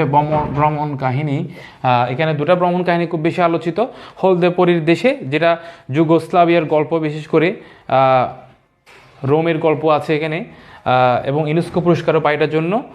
ওনার আরেকটা হচ্ছে চলে মুসাফির।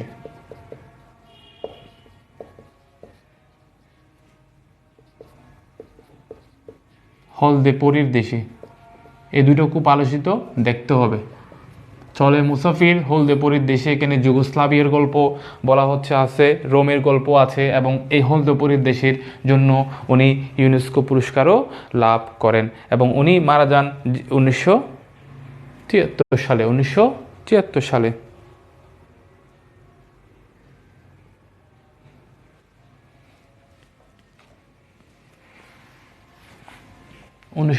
সালে উনি 21শে পদক পান, মারাও যান। তবে 21শে পদক কিন্তু 1974 সালে কে পায়? জীবনানন্দ দাশও পায়।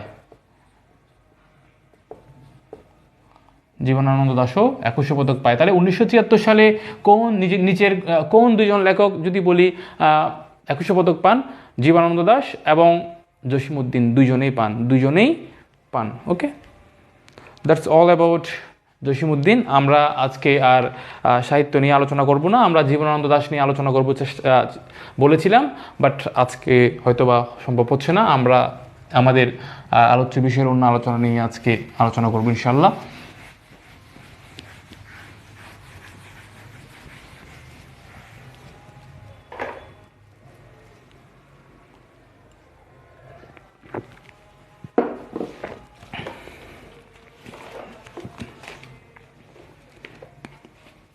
এরপর দেখবো আমরা জীবনী সাহিত্য।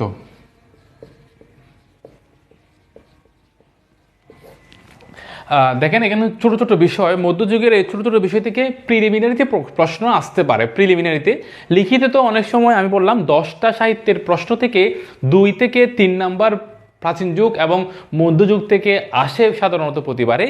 তো যতই নাম্বার 1 হোক অথবা 2 হোক, আমরা কোনোভাবেই কোনো কিছু স্কিপ করতে পারি না, অথবা এমনও করতে পারি না আবার এই 2-3 নাম্বারের জন্য সুবিশাল সাবজেক্টের একদম ইনস অ্যান্ড আউট সেটাও পড়তে পারি না। তাহলে আমাদের যেটা করতে হবে, যেগুলো গুরুত্বপূর্ণ ইনফরমেশন প্রতিবারে পরীক্ষায় আসে সেগুলো আমাদের জানতে হবে। তো সেই বিষয়টা মাথায় রেখে আমরা কিছু শর্ট করে বলবো, জীবনী সাহিত্য বলতে আসলে কোনো বিখ্যাত ব্যক্তির জীবনীকে কেন্দ্র করে যদি কোনো সাহিত্য কি রচনা করা হয়, তখন সেটাকে জীবনী সাহিত্য বলে। এই জীবনী সাহিত্য যখন আমরা পড়ি বেসিক্যালি তখন শ্রী চৈতন্যদেবের নামই বেশি চলে আসে। শ্রী চৈতন্যদেব, কারণ এই জন্য চলে আসে কারণ বাংলা সাহিত্যে প্রশ্ন আসছে বিগত বছরে, বাংলা সাহিত্যে একটি উক্তি না লিখেও কোনো প্রকার কোট না করেও কোন ব্যক্তির নামে একটি যুগের সৃষ্টি হয়েছে। জীবনী সাহিত্য আমরা বললাম শ্রী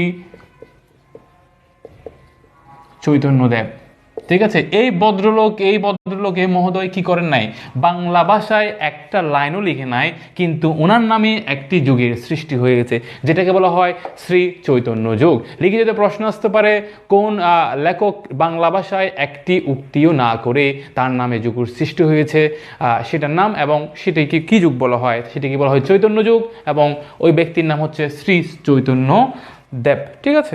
এই বিষয়টা মাথায় রাখতে হবে। এবং শ্রী চৈতন্যদেবের জীবনী গ্রন্থকে বলা হয় করছা, ওনার জীবনী গ্রন্থকে বলা হয়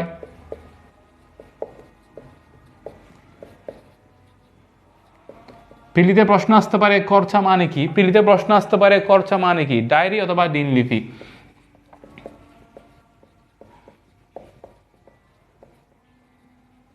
ওকে, পিলিতে প্রশ্ন আসতে পারে করছা মানে কি, ডায়েরি অথবা দিনলিপি। বেসিক্যালি আমরা যারা দিনের বিভিন্ন কাজ নিয়ে লেখালেখি করে অথবা ডায়েরি মেনটেন করে, আজকে কি কি করলাম, কালকে কি কি করলাম, ওইটাই বলা হয় দিনলিপি, ঠিক আছে। সেজন্য এটার নাম দেওয়া হয়েছে করছা। এই শ্রী চৈতন্যদেবের শ্রেষ্ঠ জীবনীকারকে, সবচেয়ে শ্রেষ্ঠ জীবনীকে লিখেছেন কৃষ্ণদাস কবিরাজ।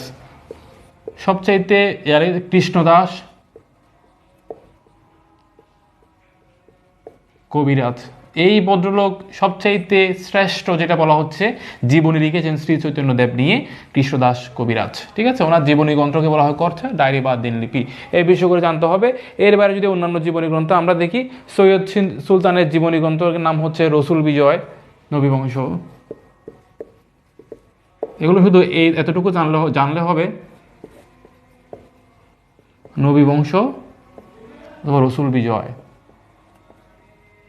আরও আছে, এগুলো জানার দরকার নাই। নবীবংশ এবং রসুল বিজয় কোন ধরনের গ্রন্থ, জীবনী গ্রন্থ, এবং সেগুলার কে লিখেছেন, অথবা যদি বলা হয় রচয়িতার নাম কি, সৈয়দ সুলতান, ঠিক আছে। ওকে, এরপর দেখবো আমরা নাথ সাহিত্য নিয়ে একটু কয়েকটা ইনফরমেশন নিব।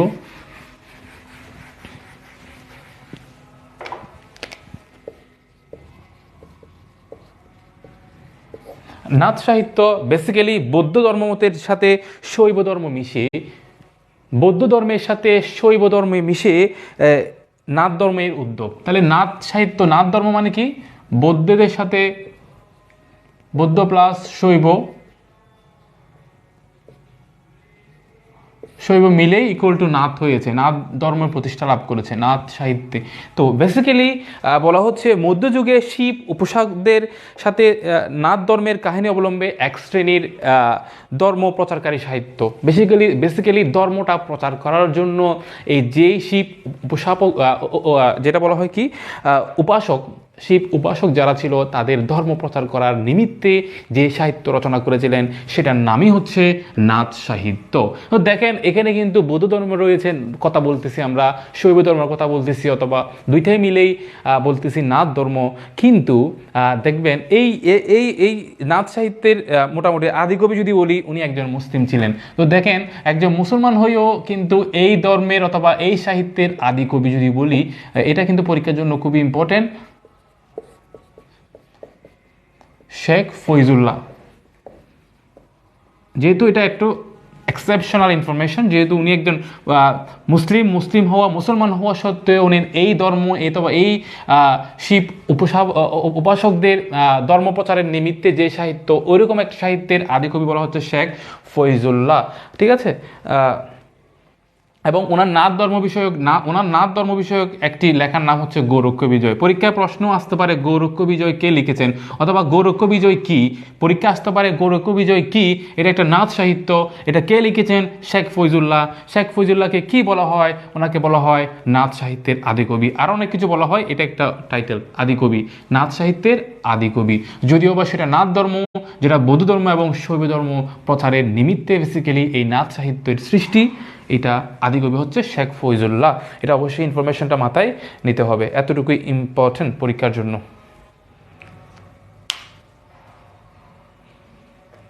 এই গৌরক্ষ বিজয় কিন্তু আবিষ্কার করেন হচ্ছে আব্দুল করিম সাহিত্য বিশারদ। আমরা জানি বাংলা সাহিত্যের উনি একজন উল্লেখযোগ্য ব্যক্তি, উনি কিন্তু এটা করেছেন।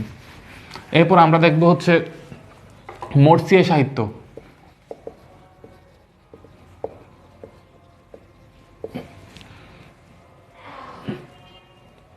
এখানে মরসি অর্থ হচ্ছে শোক প্রকাশ করা। শোক মানে হচ্ছে কোনো দুঃখের খবরে যদি মানুষ ব্যথিত হয় তখন সেটাকে বলা হয়, ব্যথিত হয়ে কোনো কিছু বললে শোক প্রকাশ। যেমন কেউ মারা গেল, কেউ যদি বলে মারা যাওয়ার পর যদি কোনো প্রকার শোক পালন করে সেটাকে বলা হয় শোক প্রকাশ করা অনেকটা। ঠিক আছে, তো এই এক ধরনের মরসিয়া সাহিত্য মনে হয় এক ধরনের কি শোক কাব্য বলা হয়। মরসিয়া সাহিত্যকে একসময় কি বলা হয়? শোক কাব্য বলা হয়।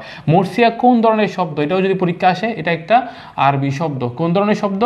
আরবি শব্দ। ঠিক আছে, এই বিষয়টা রাখতে হবে। মরসিয়া সাহিত্যের প্রথম কবিকে যদি পরীক্ষায় প্রশ্ন আসে, তাও কিন্তু শেখ ফয়জুল্লাহ।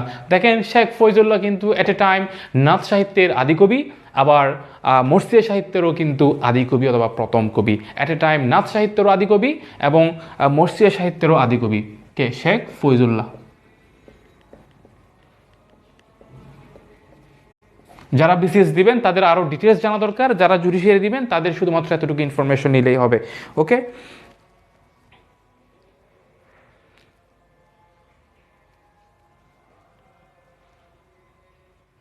ওনার শেখ ফয়জুল্লাহর হচ্ছে লেখা হচ্ছে জয়নবের চৌতিশা।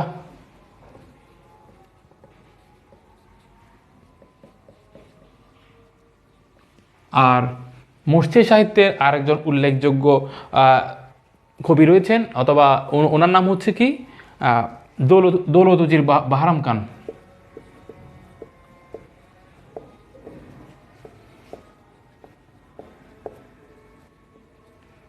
উনি আরেকজন অন্যতম কবি মরসিয়া সাহিত্যের, এবং ওনার একটা লেখা হচ্ছে জঙ্গনামা, যেটা পরীক্ষায় প্রায় সময় জঙ্গনামা অনেকবার আসছে। যারা অ্যাডমিশন টেস্ট দিয়েছেন তখন থেকে হয়তো পড়ে আসতেছেন অনেক দিন ধরে।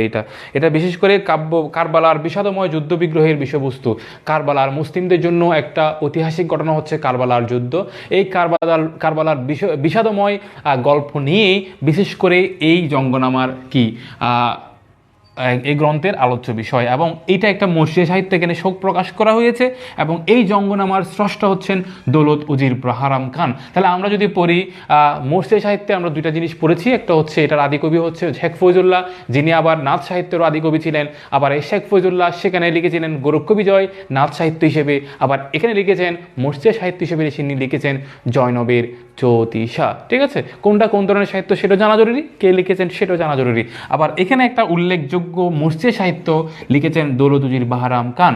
বিশেষ করে এই জঙ্গনামার আলোচ্য বিষয় হচ্ছে কারবালার বিষাদময় গল্প তুলে দেওয়া। ঠিক আছে, তবে এই মর্সিয়া সাহিত্য যদি বা একটা মুসলমানের, নাচ সাহিত্য যদি বা বৌদ্ধ ধর্ম শিব ধর্মের, এই মর্সিয়া সাহিত্য মুসলমান সংস্কার সংস্কৃতিকে রিফ্লেক্ট করে, প্রতিনিধিত্ব করে এমনটা যদি মনে করা হয়, তবে এই মর্সিয়া সাহিত্য কিন্তু হিন্দুরাও কিন্তু এখানে অবদান রেখেছেন। যদি মর্সিয়া সাহিত্যের হিন্দু কবিকে এরকম প্রশ্ন আসে, তখন আপনারা লিখতে পারেন যে রাধারমোহন গোপ, কে?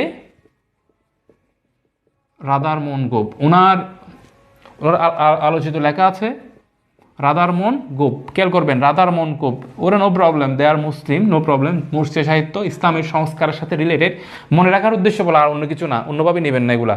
আর রাধারমোহন গোপ, ঠিক আছে, উনি যেটা এক্সেপশনাল ইনফরমেশন, পরীক্ষা আসার উপযোগী। শেখ ফজলুল্লাহ নাথ সাহিত্যের জন্য ইম্পর্টেন্ট, কারণ উনি ওখানে এটা হয়তো অনেকে না মনে করতে পারেন। রাধারমোহন গোপ এখানে সেটা অনেকে না মনে করতে পারেন। উনি লিখেছেন ইমামগণের কেচ্ছা এবং আফদনামা।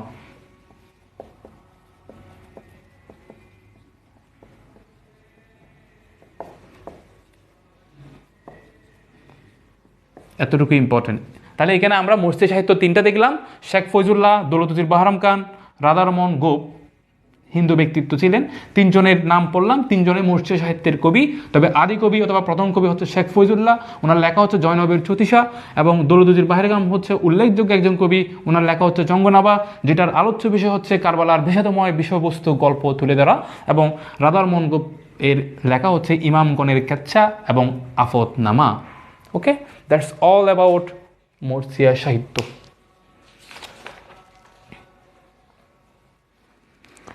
এখানে তো অনেক লেখা চলে আসছে। স্যার 1976 সালে জসিমউদ্দিন আর নজরুল ইসলাম প্রথম 21 পদক পান। জসিমউদ্দিন আর জসিমউদ্দিন বোধ, জীবনানন্দ দাশ প্রথম, নজরুল পরে জসিমউদ্দিন, তারপর রুকেয়া, কবি সুফিয়া কামাল হবে। এইগুলো নিয়ে এত বেশি কনফিউজ হওয়ার সুযোগ নেই। আমি আবারও বলেছি 21 পদক, স্বাধীনতা পুরস্কার, এবং আরও কি বললাম যে অন্যান্য যে বাংলা একাডেমি পুরস্কার, এগুলো কিন্তু ইম্পর্টেন্ট না বলতেছি এই জন্যই যে এগুলো অনেক কবি সাহিত্যিক পেয়েছেন সমসাময়িক, যার কারণে এগুলো ইম্পর্টেন্ট না।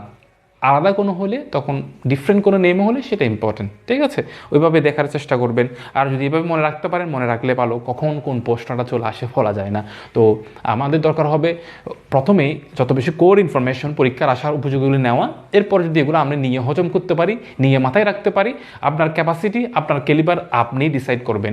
আপনার যদি মনে হয় কোর ইনফরমেশন, ভালো ইনফরমেশন, যেগুলো পরীক্ষার আসার ইনফরমেশন আমি মাথায় রেখে ক্যাপচার করে আমি হজম করতে পেরেছি, আমি আজকে পরে 1 সপ্তাহ পর 2 সপ্তাহ পর আমিও মেমোরি রিফ্রেশ করলে, চোখ বন্ধ করলে আমার চোখের সামনে বাঁচতেছে, দ্যাটস ওকে।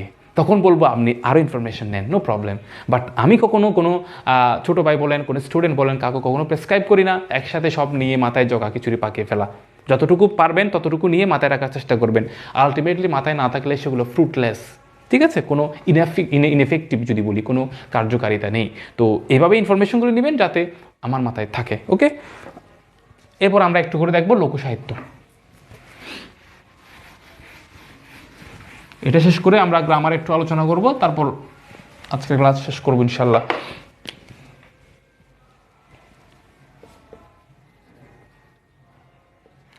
লোকসাহিত্য, লোকসাহিত্য মানে কি যদি প্রশ্ন আসে, লোকসাহিত্য মানে কি?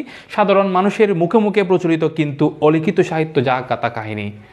একজন কিছুক্ষণ আগে প্রশ্ন করেছেন, তাহলে দেখেন কাহিনী কাব্য আর কিন্তু গাথা কাব্য যদি বা সিমিলার যদি বলেও থাকি, কিন্তু গাথা কাহিনী বললে এটা কিন্তু লোকসাহিত্যের সাথে অনেকটা সিমিলারিটি চলে আসতেছে। কিছুক্ষণ আগে জাকির সাকি নামে একজন প্রশ্ন করেছেন, গাথা কাব্য এবং কাহিনী কাব্য এক কিনা। নাম শুনেই যদি সিনোনিমাস মনে হচ্ছে, এক হতে পারে। তবে এখানে যদি আমরা বলি এটা লোকসাহিত্য কিন্তু অনেক সময় গাথা কাহিনী থেকে লোকসাহিত্যের সৃষ্টি হতে পারে। গাথা কাহিনী, গান, ছড়া, প্রবাদ ইত্যাদির সামষ্টিক রূপ। গাথা কাহিনী মানে গল্প আকারে গ্রামীণ যে সংস্কার, বিভিন্ন প্রথা, বিভিন্ন ইতিহাসের গল্প অথবা হ্যাঁ ওগুলো অনুসারে যেগুলো আসলে গল্প কাহিনী অবলম্বনে গল্প রচনা করা হয় সেগুলো গাথা কাহিনী। এরকম গাথা কাহিনী, গান, ছড়া এগুলোর সামষ্টিক রূপ হচ্ছে লোকসাহিত্য, যেগুলো গ্রাম বাংলার মানুষের মুখে মুখে প্রচলিত, ঠিক আছে। কিন্তু অলিখিত সাহিত্য এগুলো অলিখিত, কখনো লেখা হয় নাই, মুখে মুখে এমনি বলা হয়েই থাকতো। কৃষকরা, শ্রমিকরা, ওরা মাঝিরা, ওগুলা কিন্তু যখন মাঝি কাজ করতো তখন ওরা গাইতো গানগুলা। আবার কৃষকরা যখন ধান কাটতো তখন তারা গানগুলো গাইতো, ঠিক আছে। মুখে মুখে এগুলা অনেক বেশি কি হয়ে গেছে, জনপ্রিয়, প্রচলিত হয়ে গেছে। ওগুলাকে বলা হয় লোকসাহিত্য। পরবর্তীতে অনেকে সেগুলোকে সংগ্রহ করেছেন, সেগুলো অনেকে সংগ্রহ করে লিখে রেখেছেন, যাতে আমাদের ইতিহাস সংস্কৃতি আমাদের প্রজন্ম থেকে প্রজন্মান্তরে সবাই পড়তে পারে, সবাই জানতে পারে। সেই প্রয়াসে কিন্তু অনেকে কাজ করেছেন, ঠিক আছে। তাহলে লোকসাহিত্য কি আমরা জানলাম। এরপর দেখব লোকসাহিত্যের আদিরূপ যদি আসে ছড়া, প্রবাদ, প্রবচন। গ্রাম বাংলার অনেক প্রবাদ রয়েছে, ঠিক আছে, এগুলো আমরা এখন পড়ি। যেমন আমরা যদি দেখি বাগধারা আকারে অনেকগুলো সৃষ্টি আসে, তো ওগুলোতে দেখলাম যে ওইগুলো হচ্ছে ওই ইয়া থেকে আসছে, প্রবাদ বাক্য থেকে। তো এই যদি প্রশ্ন আসে এখানে একটু কনফিউজিং, আমি একটু লোকসাহিত্যের সংগ্রহ কে করেন, সংগ্রহ করেন কে, এখানে অনেক সময় প্রবলেম ফেস করতে পারেন। একসাথে ক্লিয়ার করে দিচ্ছি। সংগ্রহ করেন হচ্ছে চন্দ্রকুমার দে।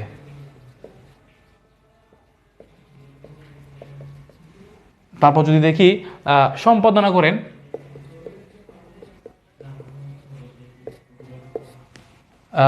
দীনেশ চন্দ্র সেন, ডক্টর দীনেশ চন্দ্র সেন।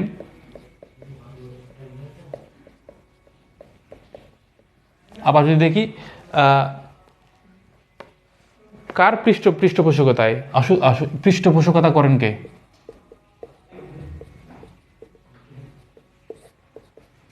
স্যার আশুতোষ মুখোপাধ্যায়।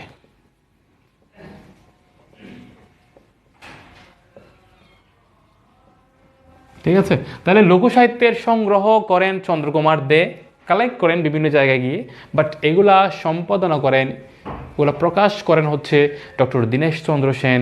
এবং কার পৃষ্ঠপোষকতায়, কার প্যাট্রোনাইজেশন ছিল, এখানে প্যাট্রোনাইজ কে করেছিল, স্যার আশুতোষ মুখোপাধ্যায়। ঠিক আছে, এইভাবে মনে রাখার চেষ্টা করবেন।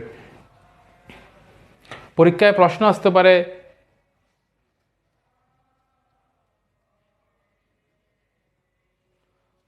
ওনার সম্পাদনায় কি কি হয়। ময়মনসিংহ গীতিকা হয়, পূর্ববঙ্গ গীতিকা হয়, বঙ্গবর্ষ সাহিত্য হয়। ময়মনসিংহ গীতিকা না বুঝতে শুনবেন, ময়মনসিংহ গীতিকা, পূর্ববঙ্গ গীতিকা।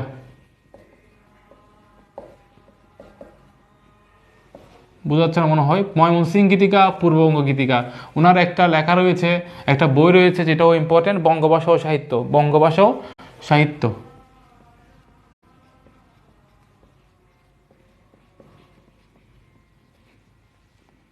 ঠিক আছে, ইম্পর্টেন্ট। এরপর প্রশ্ন আসতে পারে বালাট অথবা গীতিকা কি।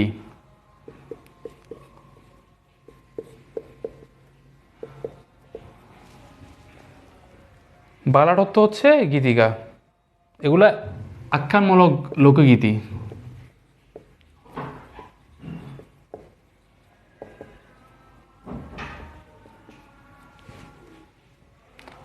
গীতিকা বলতে ইংলিশ নেম হচ্ছে বালাট, এগুলো আখ্যানমূলক লোকগীতি বলা হয়। বাংলাদেশে কত ধরনের গীতি সাহিত্য যদি পাওয়া যায় বলে প্রশ্ন আসে, 3 ধরনের। একটা নাথ গীতিকা, একটা ময়মনসিংহ গীতিকা, পূর্ববঙ্গ গীতিকা। তাহলে আমরা যদি দেখি বাংলাদেশে কত ধরনের গীতিকা পাওয়া যায়, নাথ গীতিকা, 3 ধরনের গীতিকা পাওয়া যায়, নাথ গীতিকা, ময়মনসিংহ গীতিকা এবং হচ্ছে পূর্ববঙ্গ গীতিকা। ঠিক আছে, এই গীতিগুলো আমরা বললাম কে সংগ্রহ করে, তখন জানলাম। ময়মনসিংহ গীতিকার কথা বললাম, ময়মনসিংহ গীতিকা, এই ময়মনসিংহ গীতিকা সংগ্রহ করেন হচ্ছে চন্দ্রকুমার দে, দীনেশ চন্দ্র সেন, এটা তো প্রকাশ করেন। এই ময়মনসিংহ গীতিকা কিন্তু 23টি ভাষায় অনুদিত হয়। কয়টি ভাষায়? 23টি ভাষায় অনুদিত হয়, 23টি ভাষায় অনুদিত হয়। না দেখলে শুনবেন, ময়মনসিংহ গীতিকা কে সংগ্রহ করেন? চন্দ্রকুমার দে। কে সম্পাদনা করেন? ডক্টর দীনেশ চন্দ্র সেন। সেটা কতটি ভাষায় অনুদিত হয়? 23টি ভাষায় অনুদিত হয়। কয়টি ভাষায়? 23টি ভাষায় অনুদিত হয়, পরীক্ষার আসার উপযোগী। এবং ময়মনসিংহ গীতিকা কয়টি? 10টি। তাহলে দুটি সংখ্যা রিলেটেড। ময়মনসিংহ গীতিকার সাথে অনেকগুলো প্রশ্ন পরীক্ষায় আসে। আসতে পারে। ময়মনসিংহ গীতিকা কয়টি? 10টি ময়মনসিংহ গীতিকা। কয়টি ভাষায় অনুদিত হয়? 23টি ভাষায় অনুদিত হয়। ময়মনসিংহ গীতিকা কে সংগ্রহ করেন? চন্দ্রকুমার দে। কে সম্পাদনা করেন? ডক্টর দীনেশ চন্দ্র সেনের সম্পাদনা করেন। ঠিক আছে, কত সালে করেন? 1923 সালে করেন। 1923 সালে করেন। এটাই বেশি, এই এতগুলো গীতিকার লোকসাহিত্যের মধ্যে 3 ধরনের লোকসাহিত্যের কথা বললো, গীতিকা বললো, এই ময়মনসিংহ গীতিকা সবচেয়ে বেশি ইম্পর্টেন্ট, পরীক্ষায় এখান থেকে প্রশ্ন বেশি আসে। ঠিক আছে,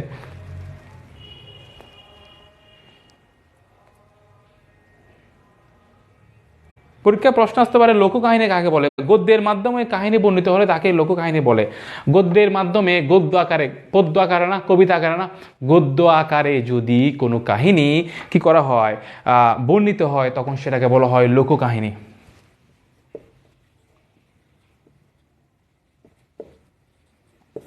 গদ্য আকারে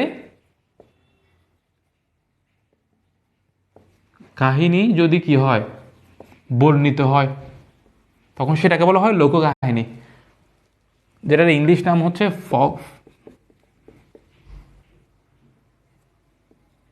ফকলোর। ঠিক আছে, ফকলোর, এটা হচ্ছে ইংলিশ নেম। এতটুকু জানলেও হবে। তাহলে আমরা দেখেছি লোকসাহিত্যে সংগ্রহ করেন চন্দ্রকুমার দে, সম্পাদনা ডক্টর দীনেশ চন্দ্র জৈন, পৃষ্ঠপোষকতা স্যার আশুতোষ মুখোপাধ্যায়। এখানে আমরা দেখেছি লোকসাহিত্যের ক্ষেত্রে গীতিকা দেখেছিলাম, বালার যেটা বললাম, আখ্যানমূলক কাব্য, আখ্যানমূলক লোকগীতি, এবং এই গীতিকা 3 প্রকার: পূর্ববঙ্গ গীতিকা, ময়মনসিংহ গীতিকা, এবং আরেকটা নাথ গীতিকা যেটা বললাম। এই ময়মনসিংহ গীতিকা সবচেয়ে বেশি ইম্পর্টেন্ট। 10টি ময়মনসিংহ গীতিকা, এটা 23টি ভাষায় অনুদিত হয় বলা হচ্ছে। ঠিক আছে, এবং 1923 মিল আছে, 23টি ভাষায় অনুদিত হয় এবং 1923 সালে সেটা কি হয়, প্রকাশ করা হয়। ঠিক আছে, ইম্পর্টেন্ট বিষয়গুলো মাথায় রাখতে হবে। এরপর দেখলাম লোককাহিনীর ইংলিশ নেম ফকলোর।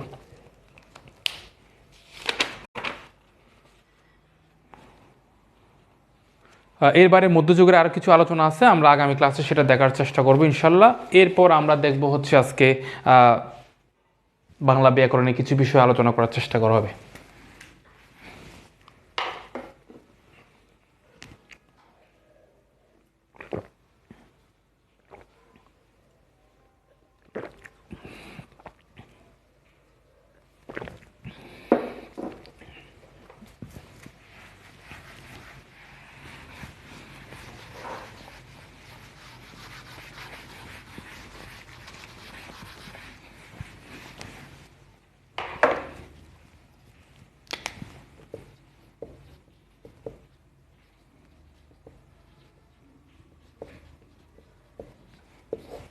নত শত বিধান বাংলা বানানের জন্য ইম্পর্টেন্ট। এখানে নথ, দন্ত, মূর্ধন্য ন, কোথায় দন্ত ন হবে, কোথায় মূর্ধন্য ন হবে, কোথায় মূর্ধন্য স হবে, কোথায় দন্ত স হবে।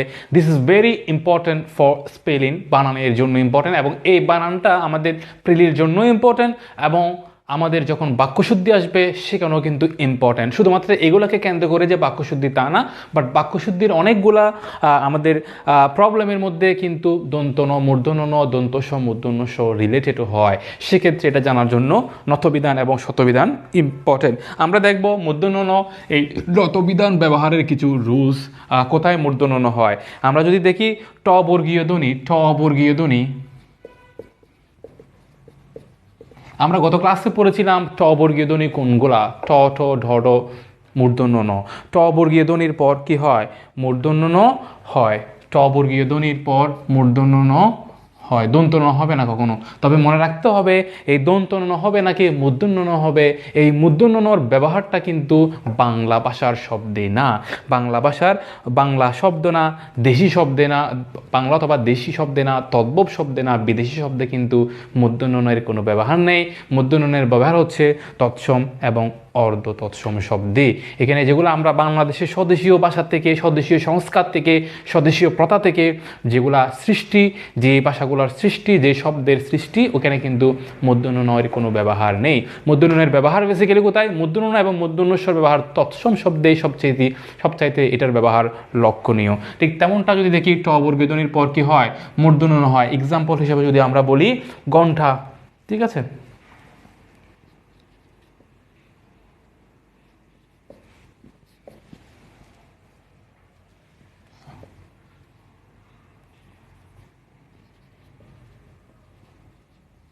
ঘন্টা আমরা বলি না 1 ঘন্টা 2 ঘন্টা, মূর্ধন্য ণ হবে এবং ট, এই ঠ বর্গীয় ধ্বনির আগেই কি হয়, মূর্ধন্য ণ হয় আগে।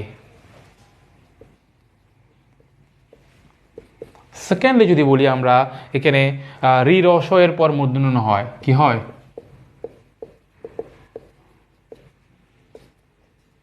পরে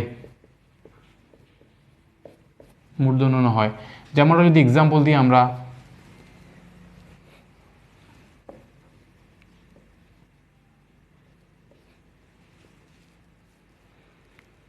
ঋণ,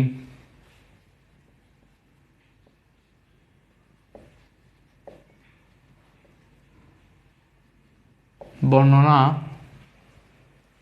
ভাষণ। রির পর ঋণ, বর্ণনার পর মূর্ধন্য ণ, রেফ যদি বললাম রি র, এরপর দেখলাম ভাষণ। এরপর যদি দেখি আমরা রি র স এর পর যদি কোনো ক বর্গীয় অথবা প বর্গীয় ধ্বনি হয়, রি র স এর পর যদি কোনো ক বর্গীয়, আরও আছে এই দুইটা মনে রাখেন, ক অথবা প বর্গীয় ধ্বনি হয়। আমরা কত ক্লাসে দেখেছিলাম ক বর্গীয় ধ্বনি ক খ গ ঘ ঙ প ফ ভ ব ম, এই ধ্বনি রি র স এর পর এগুলো থাকবে, এগুলোর পর কি হবে, এগুলোর পরে এগুলো থাকবে, রি র স এর পর এগুলো থাকবে, এই প বর্গীয় ধ্বনির পর কি হবে যদি বলা হয়, তখনও কিন্তু কি হবে, মূর্ধন্য ণই হবে। যদি আমরা এক্সাম্পল হিসেবে দেখি কৃপণ, খেয়াল করেন কৃপণ, কৃপণ শব্দে দেখেন এখানে মূর্ধন্য ণ হয়েছে, এখানে কি পটা রি র স অথবা পটা কি ট বর্গীয় কোনো ধ্বনি না, তারপরও পর পর দন্ত ন হয়ে মূর্ধন্য ণ কেন হয়েছে, পটা হচ্ছে প বর্গীয় ধ্বনি, প বর্গীয় ধ্বনি আগে কি আছে, রি আছে, তাহলে রি র স হওয়ার পর যদি এখানে ক বর্গীয় ক খ গ ঘ ম প ফ ভ ব কোনো কিছু ম থাকে, এরপর কিন্তু মূর্ধন্য ণ হবে। তাহলে রি র স হওয়ার পর যদি ক বর্গীয় প বর্গীয় কোনো ধ্বনি থাকে, এরপর দন্ত ন না হয়ে মূর্ধন্য ণ হবে। দিস ইজ অ্যানাদার রুলস, মনে রাখতে হবে, ঠিক আছে। এমনটা যদি আটটা দেখি ব্রাহ্মণ, এটা কীভাবে লিখে,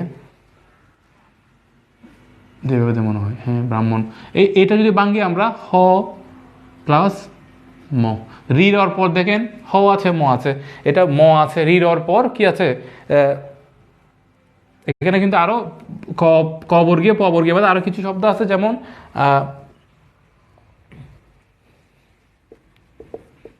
ব হ অনুসার থাকলেও কিন্তু এগুলো হবে। তাহলে দেখেন এখানে রি র স পর রির পর হ আছে, হ আর ম আছে প বর্গীয় ধ্বনি, এই জন্য দন্ত ন না হয়ে মূর্ধন্য ণ হয়েছে। তাহলে আমরা যেমনটা জানলাম রি র স এর পর যদি ক বর্গীয় অথবা প বর্গীয় ধ্বনি থাকে, এরপর দন্ত ন না হয়ে মূর্ধন্য ণ হয়, এবং যদি রি র স এর পর এগুলোও থাকে, অন্তস্থীয় ব হ অনুসার থাকে, তখন এরপরও কিন্তু মূর্ধন্য ণ হয়। এক্সাম্পল হিসেবে আমরা দেখালাম। এরপর দেখতে হবে আমাদের কিছু স্বভাবতই মূর্ধন্য হয়, এগুলো কোনো দেয়ার ইজ নো রুলস, স্বভাবতই এমনি অরিজিনালি এগুলো কি হয়, মূর্ধন্য হয়। যদি দেখি বাণিজ্য, যদি আমরা কিছু ওয়ার্ড দেখি, দেখেন এখানে কোনো রি র স আছে, কোনো কিছু আছে না, বাণিজ্য কিন্তু মূর্ধন্য ণ উইথাউট ফলোইং এনি রুলস। লবণ, লবণের কথা যদি বলি, লবণ মূর্ধন্য ণ, লবণে মূর্ধন্য ণ, কোনো রুলস মেনটেন করা হচ্ছে না। মন, ওই 40 কেজি 1 মন, ঠিক আছে। কল্যাণ যদি বলি, কল্যাণ, এগুলো স্বভাবত, এগুলো দেয়ার ইজ নো রুলস। তো বানানের ক্ষেত্রে, বাক্যশুদ্ধির ক্ষেত্রে এগুলো কিন্তু ইম্পর্টেন্ট। গুণ, অনেক গুণে গুণান্বিত, পুণ্য যদি বলি, সে অনেক পুণ্য, হ্যাঁ পুণ্য পাবে, এই কাজটা করলে পুণ্য পাবে, অসহায়কে সাহায্য করলে পুণ্য পাবে, পুণ্য বানানো কিন্তু এভাবেই হবে, মূর্ধন্য ণ হবে, ঠিক আছে, স্বভাবতই মূর্ধন্য ণ। তো তারপর যদি বিপণী বিতান যদি বলে, বিপণী বিতান, এখানে কিন্তু মূর্ধন্য ণ হবে, এখানে কেন রুলস নাই, রুলস ছাড়া। তারপর যদি বলি বাণী, বিচারের বাণী খাদে নিবৃতে, বিচারের বাণী খাদে নিবৃতে, বিচারের বাণী খাদে নিবৃতে, এই বাণীতেও কিন্তু মূর্ধন্য হচ্ছে জাস্ট বিকজ অফ, এখানে কোনো স্বভাবতই মূর্ধন্য নেই, এখানে কোনো প্রকার রুলস নেই। তারপর যদি বলি বনিতা, কোনো বনিতা করে লাভ হবে না, বনিতা মানে অভিনয়, হ্যাঁ, বনিতা করে লাভ নেই, যা বলার জন্য এসেছো তা বলে ফেলো, বনিতা করে লাভ নেই, যা বলার জন্য এসেছো তা বলে ফেলো, এমনটা যখন বলবে, বনিতা যদি দন্ত ন দিবে, দেখবেন যে পরীক্ষার প্রশ্নের দন্ত ন, এটাও কিন্তু মূর্ধন্য হবে। কেন মূর্ধন্য? স্বভাবতই মূর্ধন্য, দেয়ার ইজ নো রুলস, ঠিক আছে। এরপর যদি বণিক, বণিক মানে ব্যবসায়ী, ঠিক আছে। এবার গণনা, গণনা করে দেখো, একটা মূর্ধন্য ন একটা দন্ত ন, গণনা বানানে, এগুলো কিন্তু স্বভাবতই কোনো প্রকার রুলস নেই, পণ্য। আরও অনেকগুলো আছে যেগুলো ইম্পর্টেন্ট মনে হচ্ছে সেগুলো দিলাম। তাহলে বনিতা করে লাভ নেই, বণিক, গণনা, গণনা, মূর্ধন্য না, এগুলো স্বভাবতই, দেয়ার ইজ নো রুলস। এর আগে রুলসের কথা বললাম, মূর্ধন্য ব্যবহারের নিয়ম, ট বর্গীয় ধ্বনির পর মূর্ধন্য হয়, রিরস্বর পর মূর্ধন্য হয়, রিরস্বর পর ক বর্গীয়, প বর্গীয়, অন্তস্থীয় ব হ অনুস্বার থাকলে তাও মূর্ধন্য ন হয়। দ্যাটস অল অ্যাবাউট নতবিধান। এরপর আমরা শতবিধান সম্পর্কে একটু আইডিয়া নিব।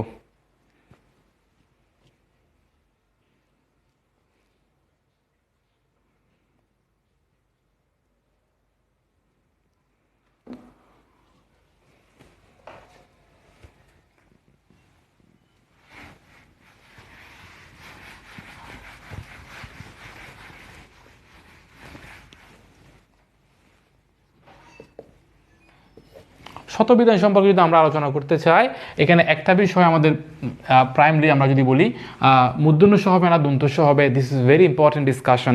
কারণ আমাদের বাক্যশুদ্ধির ক্ষেত্রে অনেক জায়গায় এই প্রবলেমটা করে দেয়। যেমন আমরা অনেকগুলা কমন ওয়ার্ড পড়ি, যেমনটা দেখি আবিষ্কার, তিরস্কার, পুরস্কার, পরিষ্কার। খেয়াল রাখবেন, পুরস্কার,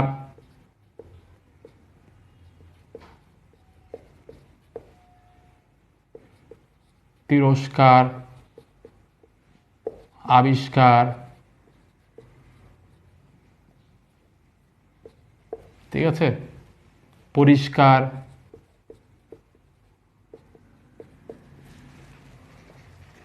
তারপর যদি আরো যদি বলি আমরা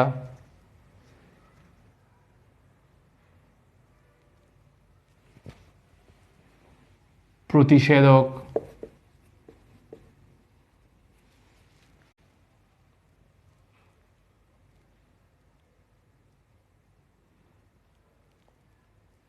আর অনেক থাকতে পারে, পুরস্কার, তিরস্কার, আবিষ্কার, পরিষ্কার, প্রতিষেধক।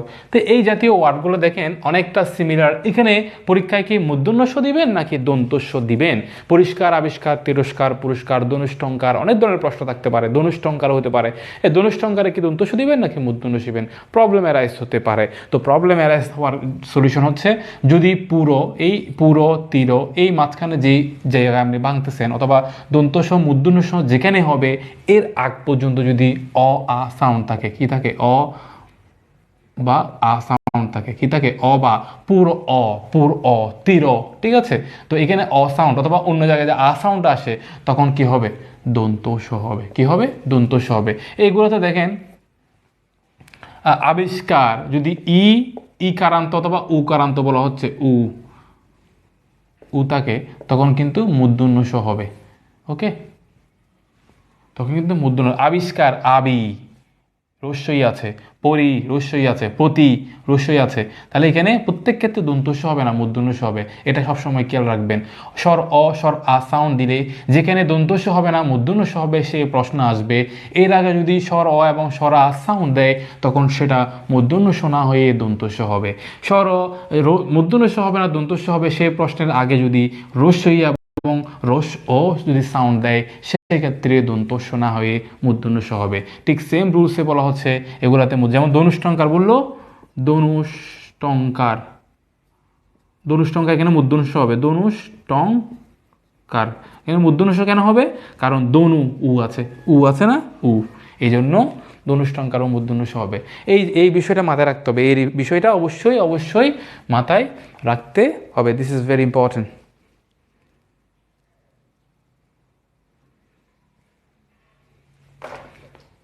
এরপর আমরা দেখব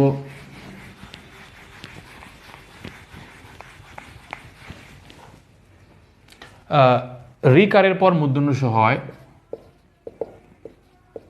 রিকারের পর মূর্ধন্য হবে। যেমনটা যদি বলি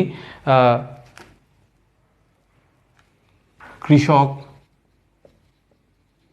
ঠিক আছে, কৃষক যদি বলি, তারপর যদি বলি আমরা সৃষ্টি, রিকারের পর মূর্ধন্য হবে। রুলসগুলো মাথায় রাখতে হবে। ট বর্গীয় ধ্বনির পর মূর্ধন্য হবে, ট বর্গীয় ধ্বনি, ট ট ড ড মূর্ধন্য নয়, এগুলো ট বর্গীয় ধ্বনির পর, শুধু নট ফর ট, ট বর্গীয় ধ্বনি, ট বর্গীয় ধ্বনি যা আছে ট ঠ ড ড মূর্ধন্য ন এগুলোর পর কিন্তু মূর্ধন্য স হবে। যেমনটা এক্সাম্পল যদি বলতে চাই এখানে আই ক্যান অ্যাড ট বর্গীয় ধ্বনির সঙ্গে মূর্ধন্য স হবে। যদি বলা হয় কষ্ট নষ্ট যা বলি না কেন, কষ্ট নষ্ট স্পষ্ট নষ্ট স্পষ্ট প্রত্যেক ক্ষেত্রে কিন্তু মূর্ধন্য স হচ্ছে জাস্ট বিকজ অফ ট বর্গীয় ধ্বনি ট ট ট এই জন্য ট অন্য ধ্বনি থাকলো ট ট ড ড অন্য ধ্বনি থাকলো সেক্ষেত্রে মূর্ধন্য স হবে, রিকারের পর মূর্ধন্য স হবে। এর বাইরে আমরা যদি দেখি এখানে কতগুলো স্বভাবতই মূর্ধন্য হয়, স্বভাবতই যেগুলো কোনো নো রুলস, এগুলোর মধ্যে যদি দেখি স্বরঋতু যদি বলি এখানে কিন্তু মূর্ধন্য স কেন হচ্ছে এই জন্য কোনো রুলস নেই। স্বরঋতু যদি কোষ যদি বলি, কোষ বিভাজন বলি আমরা কোষ, অথবা বাসন যদি বলি, বাসা যদি বলি, বাসন যদি বলি, বাসা যদি বলি, বাসা তার বাসা, পাষাণ হৃদয়, পাষাণ মানুষ যদি বলি, পাষাণ মানুষ যদি বলি, মানুষ, এরকম আরো অনেক ওয়ার্ড আছে যেখানে মূর্ধন্য শটা আসলে স্বভাবতই মূর্ধন্য শ, দেয়ার ইজ নো রুলস, স্বভাবতই মূর্ধন্য হচ্ছে। তাহলে আমরা যেমনটা দেখলাম শতবিধানের রুলসের ক্ষেত্রে যদি আমরা বলি আর সহজ ভাষায় যদি বলি দন্তস্য হবে নাকি মূর্ধন্য শ হবে, সেই প্রশ্নে আমরা দেখব একটা বিষয়, দন্তস্য মূর্ধন্য শ হওয়ার আগে অ আ সাউন্ড দিলে দন্তস্য দিব, ই এবং ও সাউন্ড দিলে তখন সেটাকে আমরা মূর্ধন্য শ দিব। এরপর আমরা রিকারের পর সবসময় মূর্ধন্য শ দিব তৎসম শব্দের ক্ষেত্রে। এরপর আমরা ট বর্গীয় ধ্বনির পর সবসময় মূর্ধন্য স দিব, যেমনটা আমরা বলেছিলাম কষ্ট নষ্ট স্পষ্ট, অথবা ওদিকে যদি বললাম ঋণ কৃষক সৃষ্টি, এরকম কিছু বিষয় আছে স্বভাবতই মূর্ধন্য স, স্বরঋতু কোষ বাসন বাসা পাষাণ মানুষ। ওকে, তো এগুলো আমাদের জানতে হবে।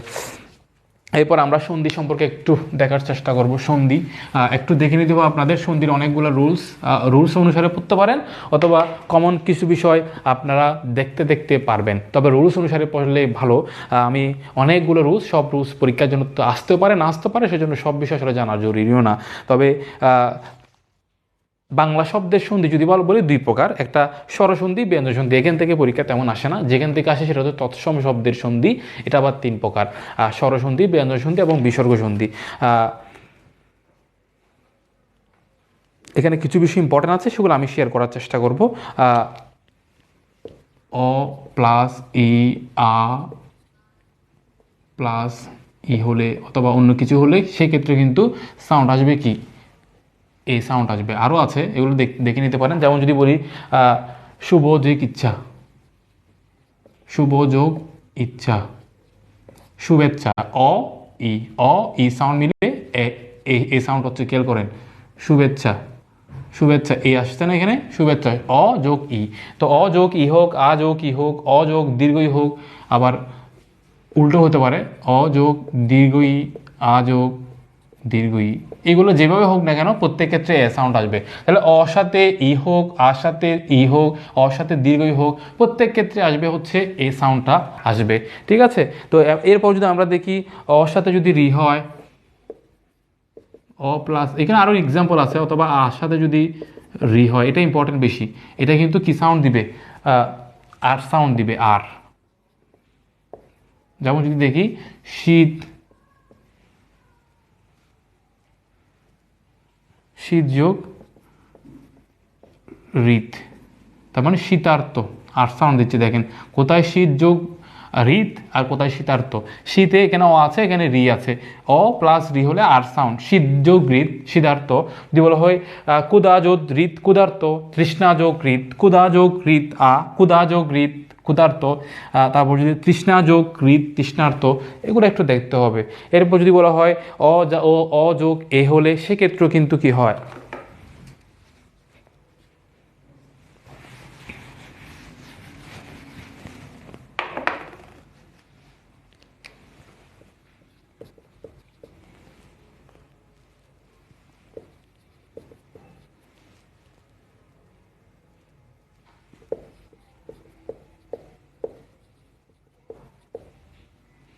চারটা ক্ষেত্রে যেভাবে হোক না কেন প্রত্যেক ক্ষেত্রে সাউন্ড দিবে হচ্ছে ওই অ যোগ এ, আমরা এর আগে পড়েছিলাম যে এ সাউন্ড দিবে, এ কখন সাউন্ড দিবে, যখন রস্যই অথবা দীর্ঘ হবে।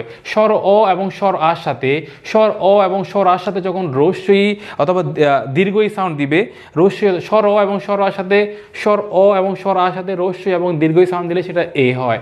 আবার স্বর অ এবং স্বর আর সাথে এ এবং ওই সাউন্ড দিলে তখন সেটা হয় ওই সাউন্ড হবে। ঠিক আছে, সেটা কি হবে, ওই সাউন্ড দিবে, ওই সাউন্ড দিবে। যেমন জন যোগ এক, জন যোগ এক ইকুয়াল টু ওই অ আছে এ আছে, অ আছে এ আছে, জৈনক। তো এগুলো পড়তে পড়তে মুখস্থ করে ফেলতে পারেন, অথবা যদি রুলস অনুসারে পড়তে পারেন, তবে রুলস অনুসারে পড়লেই ভালো, কিছু বিষয় ভুল করার সুযোগ থাকে না। আবার ই যোগ ই, এগুলো কমন, যেগুলো কমন এগুলো বললাম, ই যোগ ই, ই প্লাস দীর্ঘ ই, আবার উল্টা ই যোগ ই প্লাস দীর্ঘ ই, আবার দীর্ঘ ই প্লাস ই, আবার যদি বলি দীর্ঘ ই প্লাস দীর্ঘ ই, দেখেন দীর্ঘ ই প্লাস দীর্ঘ ই একই, রস্যই প্লাস রস্যই, রস্যই প্লাস দীর্ঘই, দীর্ঘই প্লাস রস্যই, আবার দীর্ঘই প্লাস দীর্ঘই, প্রায় একই, মানে 22 ভার্সা হচ্ছে। প্রত্যেক ক্ষেত্রে সাউন্ড আসবে কি, প্রত্যেক ক্ষেত্রে সাউন্ড আসবে দীর্ঘই। এগুলো ইজি কিন্তু রুলস অনুসারে পড়লে। যেমনটা যদি বলে আমরা অতীত, অতি যোগ ইত, রস্যই প্লাস রস্যই হচ্ছে, রস্যই প্লাস রস্যই অতীত, প্রথমটা রস্যই প্লাস রস্যই। ঠিক আছে, তো এগুলো দেখতে পারেন এইভাবে। তাহলে আমরা যেটা দেখলাম, রস্যইর সাথে রস্যই, রস্যইর সাথে দীর্ঘই, যেমনটা যেভাবে হোক না কেন প্রত্যেক ক্ষেত্রে সাউন্ড আসবে দীর্ঘই। তাহলে এখানে অতীত, এক্ষেত্রে অতি যোগ ঈদ অতীত, আবার পরীক্ষা যোগ ক্ষেত্রে পরি যোগ ইক্কা সমান পরীক্ষা, আবার যদি বলি আমরা সতী যোগ সতী ইন্দ্র সতীন্দ্র। ঠিক আছে, তবে পরি যখন হবে তখন পরির ক্ষেত্রে কিন্তু আবার এদিকে রস্যই না, এদিকে দীর্ঘই, সরি দীর্ঘই না রস্যই। মনে রাখবেন যখন ভাঙবেন তখন যাতে ভিন্ন কোনো শব্দ না আসে। পরির সাথে দীর্ঘই দিলে তখন পরিযোগ ইক্কা যখন লিখবেন মনে রাখবেন যে পরির সাথে যদি পরিটা দীর্ঘই হয় তাহলে এটা একটা পরি, একটা আমরা বলি যে পরি একটা আলাদা শব্দ, আলাদা বিশেষত্ব রয়েছে, ওই পরি এই পরি না। ঠিক আছে, এই পরিটা হচ্ছে রস্যইর পরি, রস্যইর পরির সাথে ইক্কা পরীক্ষা। ঠিক আছে, যেমনটা যদি বলি পরিযোগ ইক্কা দীর্ঘের সাথে পরীক্ষা, এখানে কনক্লুশনে সবসময় দীর্ঘই আসবে, বাট এদিকে সাপল হতে পারে। রস্যই প্লাস রস্যই দীর্ঘই হয়েছে, রস্যই প্লাস দীর্ঘই, রস্যই প্লাস দীর্ঘ, পরিযোগ ইক্কা। তবে এখানে দীর্ঘই কিন্তু হলেও দীর্ঘই হয়, তবে এটা বাংলার সময় দীর্ঘই হবে না। কেন হবে না, পরি প্লাস দীর্ঘই হলে বিশেষ একটা শব্দকে ইঙ্গিত করে, যখন বিশেষ শব্দকে ইঙ্গিত করে তখন সেটা নেওয়া যাবে না। তাহলে বাংলার সময় আপনাকে কেয়ারফুল থাকতে হবে। এরকম আরও অনেক বিষয় আছে, এগুলো একটু দেখে নিতে হবে। যদি ইম্পর্টেন্ট যদি বলি, ব্যঞ্জনধ্বনি প্লাস স্বরধ্বনির ক্ষেত্রে আমি কয়েকটা এক্সাম্পল আপনাদেরকে বলতে পারি, আরও আছে অনেকগুলো।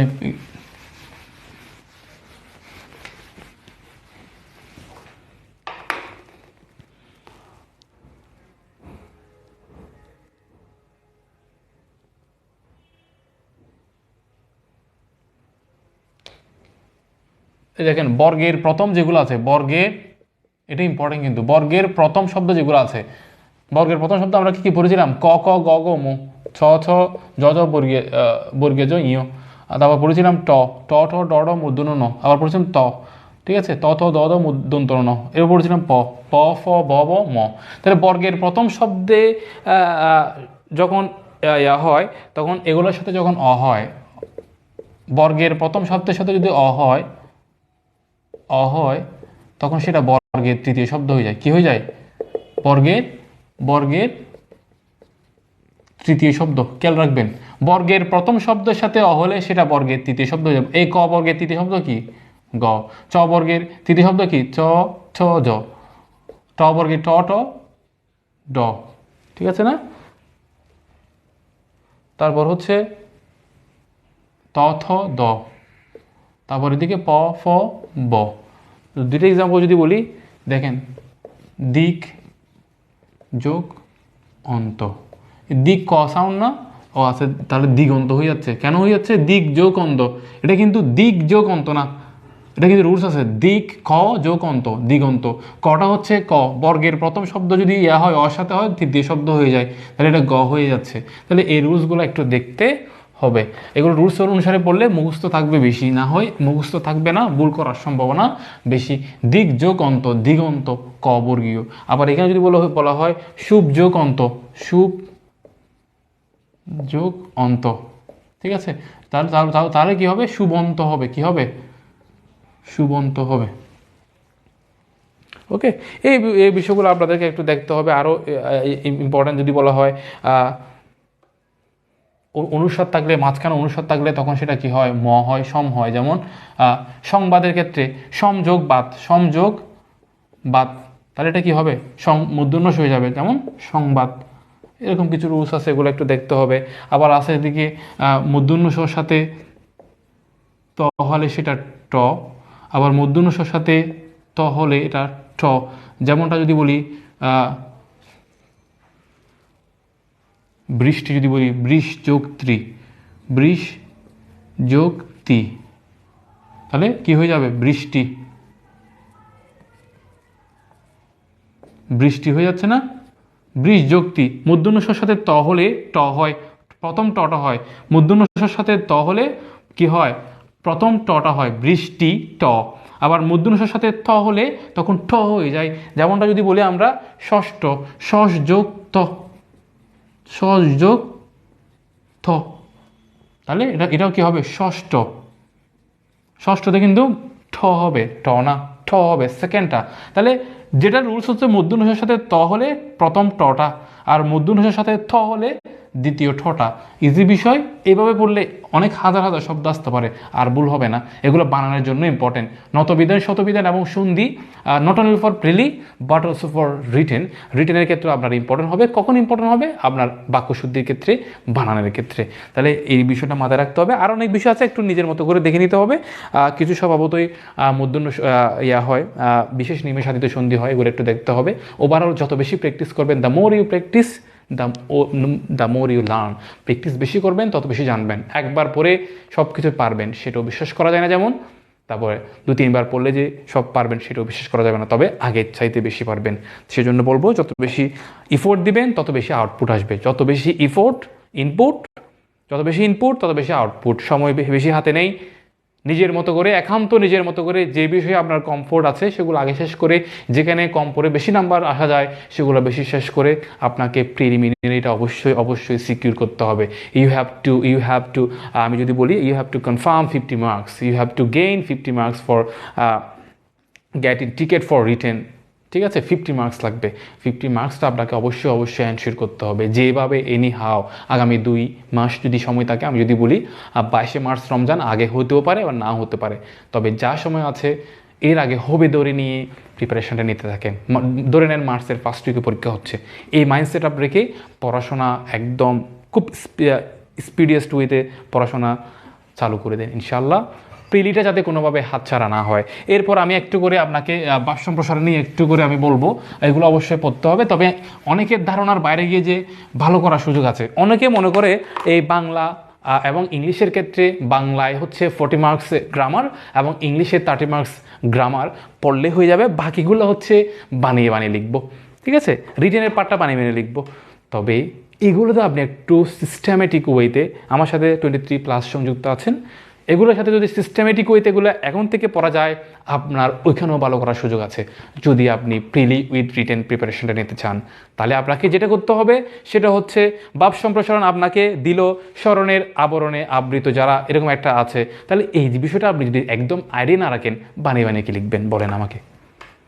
দণ্ডিতের সাথে দণ্ডদাতা খাদে, এরকম একটা বিষয় আছে। শৈবাল দিগিরে বলে উচ্চ করশির, এটার মূল কনসেপ্টটা কি সেটা আপনি জানেন না। একটা বিষয় কনসেপ্ট জানতে হবে। দেখবেন বিশেষ করে আমি ব্যক্তিগতভাবে 14তম জুডিশিয়ারিতে বাংলা এবং ইংলিশের ক্ষেত্রে বাংলায় ভাব সম্প্রসারণ কমন পেয়েছি, স্মরণের আবরণে 35তম বিসিএস 14তম জুডিশিয়ারিতে আসছে। আবার ইংলিশের ক্ষেত্রে আমার ঠিক মনে নেই, ইংলিশের ক্ষেত্রে কোনো 37তম নাকি 38তম বিসিএসের প্রশ্ন 14তম জুডিশিয়ারিতে হুবহু কপি করে দিছে। তাহলে আপনার প্রিপারেশনের ক্ষেত্রে আমি যেটা বলবো, বাংলা ভাব সম্প্রসারণের ক্ষেত্রে যেগুলো রিসেন্ট বিসিএস হয়েছে এখান থেকে শুরু করে যতটুকু আপনি পারেন ব্যাক যাবেন, আস্তে আস্তে ব্যাক যেতে ভাব সম্প্রসারণগুলো মুখস্থ করার দরকার নেই, বাট মূল কথা কি বলা হচ্ছে, অনেকগুলো কথা যাতে এটা দাও তো একটু করে, অনেকগুলো কথা যেখানে আছে হচ্ছে আমরা অভ্যস্ত না, ছোটোবেলা থেকে পড়ে আসতেছি না।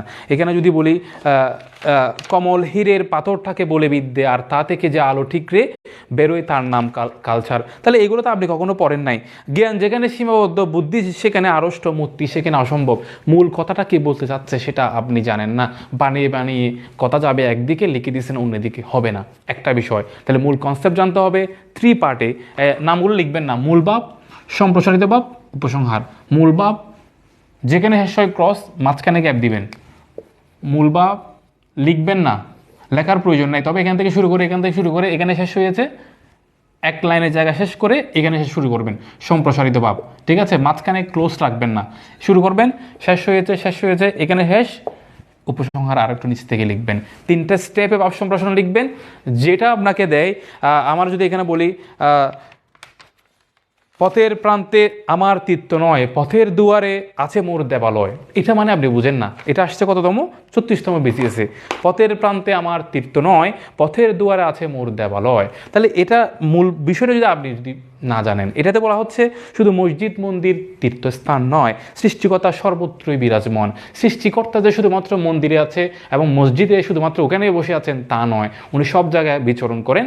আপনি চাইলে সর্বস্তরে, সকল স্তরে সৃষ্টিকর্তাকে পেতে পারেন আপনার কর্ম ফলের মাধ্যমে। এটাই বেসিক্যালি এখানে মিন করা হয়েছে। তাহলে আপনি এই বিষয়টাই যদি ধরতে না পারেন তাহলে তো হবে না। এটা একটা বিষয় গেল। তবে এই ভাব সম্প্রসারণের ক্ষেত্রে অথবা অন্যান্য লিখিত ক্ষেত্রে নাম্বার বেশি তোলার যে স্ট্র্যাটেজি, সেটা হলো টিপিক্যাল ওয়েতে না লেখা। টিপিক্যাল ওয়েতে, গতানুগতিক একদম বানাল ওয়েতে না লেখা। আপনাকে যেটা করতে হবে, যারা এখানে সংযুক্ত আছেন তাদের যেটা করতে হবে সেটা হচ্ছে, আমার রিটেনে পরীক্ষা দিবে 800-900, আমাকে ঢুকতে হবে 100-এর মধ্যে। রিটেনে ভালো না করলে শুধুমাত্র ভাইভাতে ভালো করে জুডিশিয়াল অফিসার হওয়ার বর্তমান সময়ের প্রেক্ষাপটে টোটালি ইম্পসিবল বলে আমি মনে করি। যদিও বা ভাইভা দিবেন, তবে আলটিমেটলি রিটেনের নাম্বার যদি 200-র মধ্যে থাকা না যায়, ওটা শুধুমাত্র ভাইভা দিতেই থাকবেন। ঠিক আছে, তবে আপনি চূড়ান্তভাবে মনোনীত হতে চান, আপনার রিটেনের মার্কস লাগবে। এবং রিটেনের মার্কস বেশির জন্য যেটা করতে হবে, আপনার সাইডমেট, আপনার সামনে পিছিয়ে যারা যেভাবে লিখতেছে ওদের থেকে আপনাকে আলাদা লিখতে হবে। তাহলে আলাদা কীভাবে লিখবেন? এখানে যদি বলা হয় একটা প্রশ্ন, কি স্মরণের আবরণে মরণের যত্নে রাখি, এর প্রশ্নটা আমার আসছিল 14তম জুডিশিয়ারি রিটেনে। স্মরণের আবরণে মরণের যত্নে রাখি, অনেকে তো অনেকভাবে লিখবে। অনেকে 1 পেজ লিখবে, অনেকে 2 পেজ লিখবে, অনেকে 3 পেজ, অনেকে যা ইচ্ছে তাই লিখলো। কথার ভাষা, প্রাণচঞ্চলতা, এবং চাইলে এখানে যদি কোনো কোটেশন অ্যাড করা যায়, উক্তি। তাহলে আমি তো স্মরণের আবরণে মরণের যত্নে রাখি, এটা আমি আগে পড়ি নাই, এমনি কনসেপ্টটা দেখে গেছিলাম।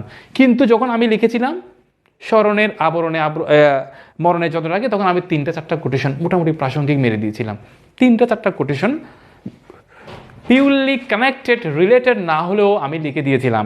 যারা শুনতেছেন তাদের উদ্দেশ্যে বলা, পিওরলি রিলেটেড কানেক্টেড না হলেও ব্লু পেন দিয়ে ভাব সম্প্রসারণের মধ্যে 3টা কোটেশন দিয়ে দিয়েছিলাম। নিশ্চিন্তভাবে আমি বলতে পারি ওখানে আমার একটা নাম্বার বেশি ছিল, কারণ আমার যদি একটা ভালো একটা পজিশন আসতো আমি বলতে পারি আমার গ্রামার তো ভালো হয় নাই, মানে এক্সপেকটেশন অনুসারে হয় নাই। যেমনটা চিন্তা করছিলাম 40-35 নিব, ওইরকম আসে নাই, হয়তো বা 27-28 এরকম আসছে, অথবা আরও কমও হতে পারে। তাহলে রিটেন আমার খুব ভালো নাম্বার আসছে কেমনে? এই যে ভাব সম্প্রসারণ গতানুগতিক না লিখে একটু ডিফারেন্টভাবে লিখলাম, কোটেশন দিলাম, স্টেপ বাই স্টেপ সুন্দর করে লিখলাম, কথাগুলো একটা মাধুর্যপূর্ণ হওয়ার মতো করে লিখলাম। তাহলে এটাতে আমাকে অন্য একজন থেকে একটা অথবা 2টা নাম্বার বেশি দিবে। তাহলে আমি আপনাদেরকে এখন এই কথাটা বলার উদ্দেশ্য হচ্ছে, এখন থেকে জাস্ট প্রিভিয়াস ইয়ার বিশেষে যে ভাব সম্প্রসারণ আসছে ওগুলো সম্পর্কে একটু আইডিয়া নিয়ে রাখেন। একদম যদি বলা হয় এখানে সহজগুলো আমরা পারি, যেমন শৃঙ্খলিত সিংহ হচ্ছে স্বাধীন কাদা উত্তম, এগুলো তো আমরা পারবো। জন্ম হোক যথাতথা, কর্ম হোক ভালো, এটা হচ্ছে ওই স্মরণের আবরণে মরণের যত্নে রাখি। দেখেন কথাটা ভিন্ন, স্মরণের আবরণে মরণের যত্নে রাখি এবং জন্ম হোক যথাতথা, কর্ম হোক ভালো, অনেকটা প্রাসঙ্গিক কিন্তু ডিফারেন্ট, তো বুঝতে হবে এগুলো আমাদের। ঠিক আছে, তাহলে অল্প জলে তিতপুটি, তার এত ছটফটি, এগুলো যদি একদম নাই বুঝেন তাহলে আপনি লিখবেন কেমনি? সেই জন্য আমি বলবো প্রিভিয়াস ইয়ার বিসিএসে যেগুলো আসছে ভাব সম্প্রসারণ, এগুলা মূল কনসেপ্টটা নিয়ে রাখেন, এবং পাশাপাশি কিছু কোটেশন যদি পান, কোটেশনের একটা নোট বানাবেন।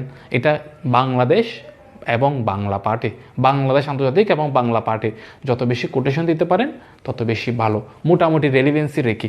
That's all about today. আমি জাস্ট ভাব সম্প্রসারণ, আসলে এর বেশি কিছু বলার নাই, আপনাদের পড়তে হবে। সবাই ভালো থাকবেন। কিছু প্রশ্ন আসছে, যাতে এগুলো একটু শেষ করি, তারপর ক্লাস শেষ করব। সাজ্জাতুল সবুজ বলেছেন, আশা করি পরবর্তী ক্লাস হতে একটু স্লো যাবেন, আর চেষ্টা থাকবে ইনশাল্লাহ। সুনির্দিষ্ট সময়ের মধ্যে আসলে অনেক কিছু প্ল্যান থাকে, এই জন্য একটু স্পিডে যাইতে হয়। ঠিক আছে, আগামী ক্লাস থেকে আর একটু স্লো যাইতে হবে। রিটেনের জন্য কোন বই ফলো করব? রিটেনের জন্য সুনির্দিষ্ট কোনো বই নেই, বিসিএসের যে কোনো একটা বই ফলো করতে পারেন। বিসিএসের আমি অ্যাসিওরেন্স পড়েছিলাম, অগ্রদূত বাংলা লিখিত পড়েছিলাম, এবং হায়াত মাহমুদ, সৌমিত্র শেখর, একটা টপিক এক এক জায়গা থেকে কালেক্ট করে পড়তে হবে। অন্য কালার পেন দিয়ে কোটেশন দিলে সমস্যা হবে না, no problem. Blue colour is accepted, blue colour is accepted. ঠিক আছে, নীল কলমটা, নীলের মধ্যে অনেকগুলো নীল আছে, ওই সব নীল না। ঠিক আছে, আমি একদিন দেখিয়ে দিব কোন নীলটা এখানে। ঠিক আছে, রিটার্নের আগে। That's all about today. নীল কালার সবগুলো না। ওকে, সবাই ভালো থাকবেন, সুস্থ থাকবেন। কালকে আবারও দেখা হচ্ছে পরবর্তী টপিক নিয়ে। আসসালামু আলাইকুম।